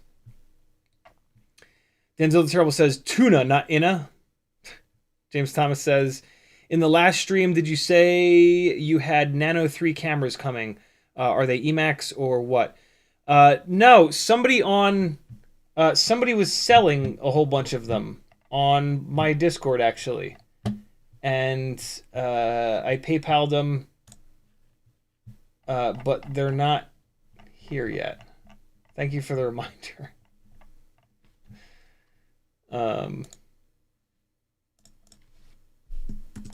Reminder about the nano cams. All right, cool. Thank you for that reminder. Yeah, I will have RunCam Nano 3s for sale on my Etsy store at some point.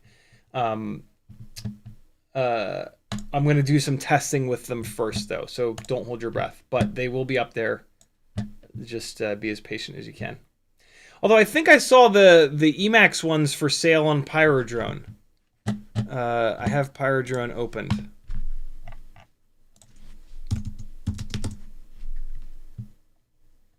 Oh, God. Really? Come on now. Why isn't that the first item?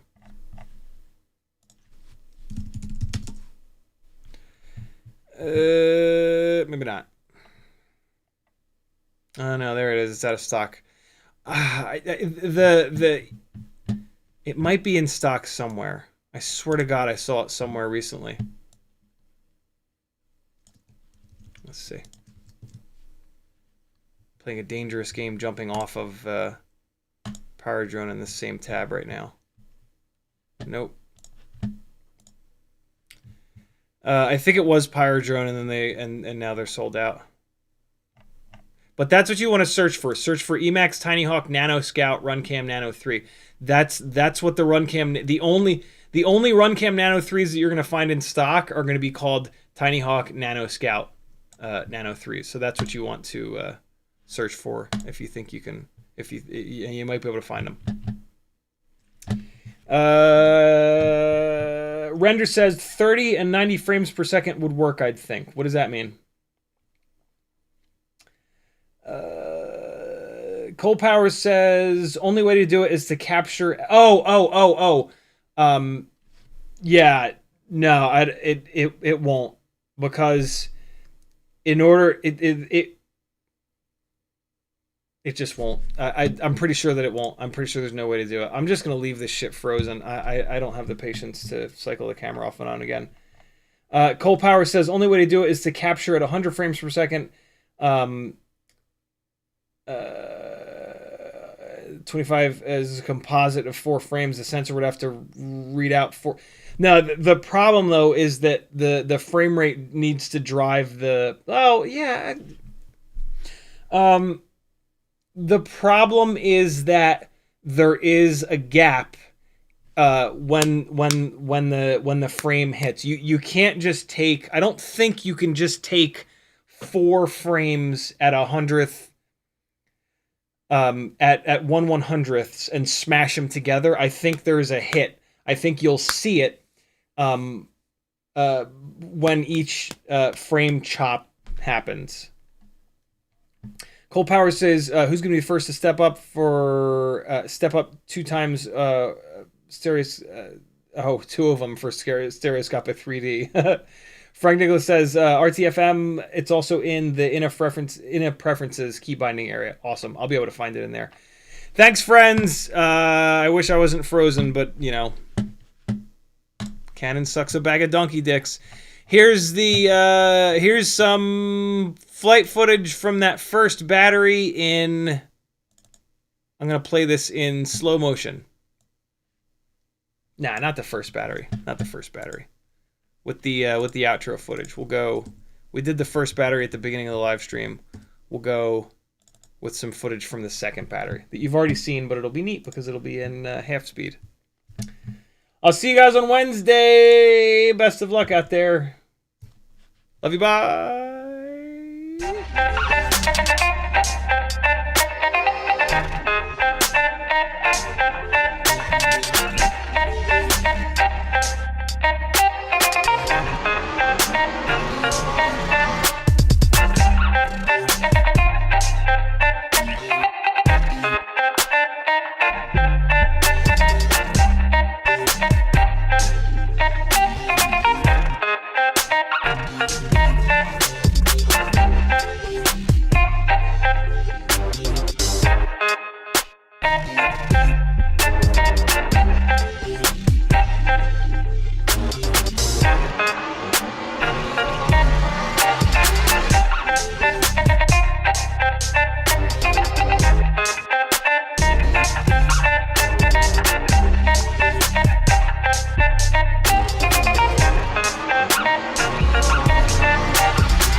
Bye.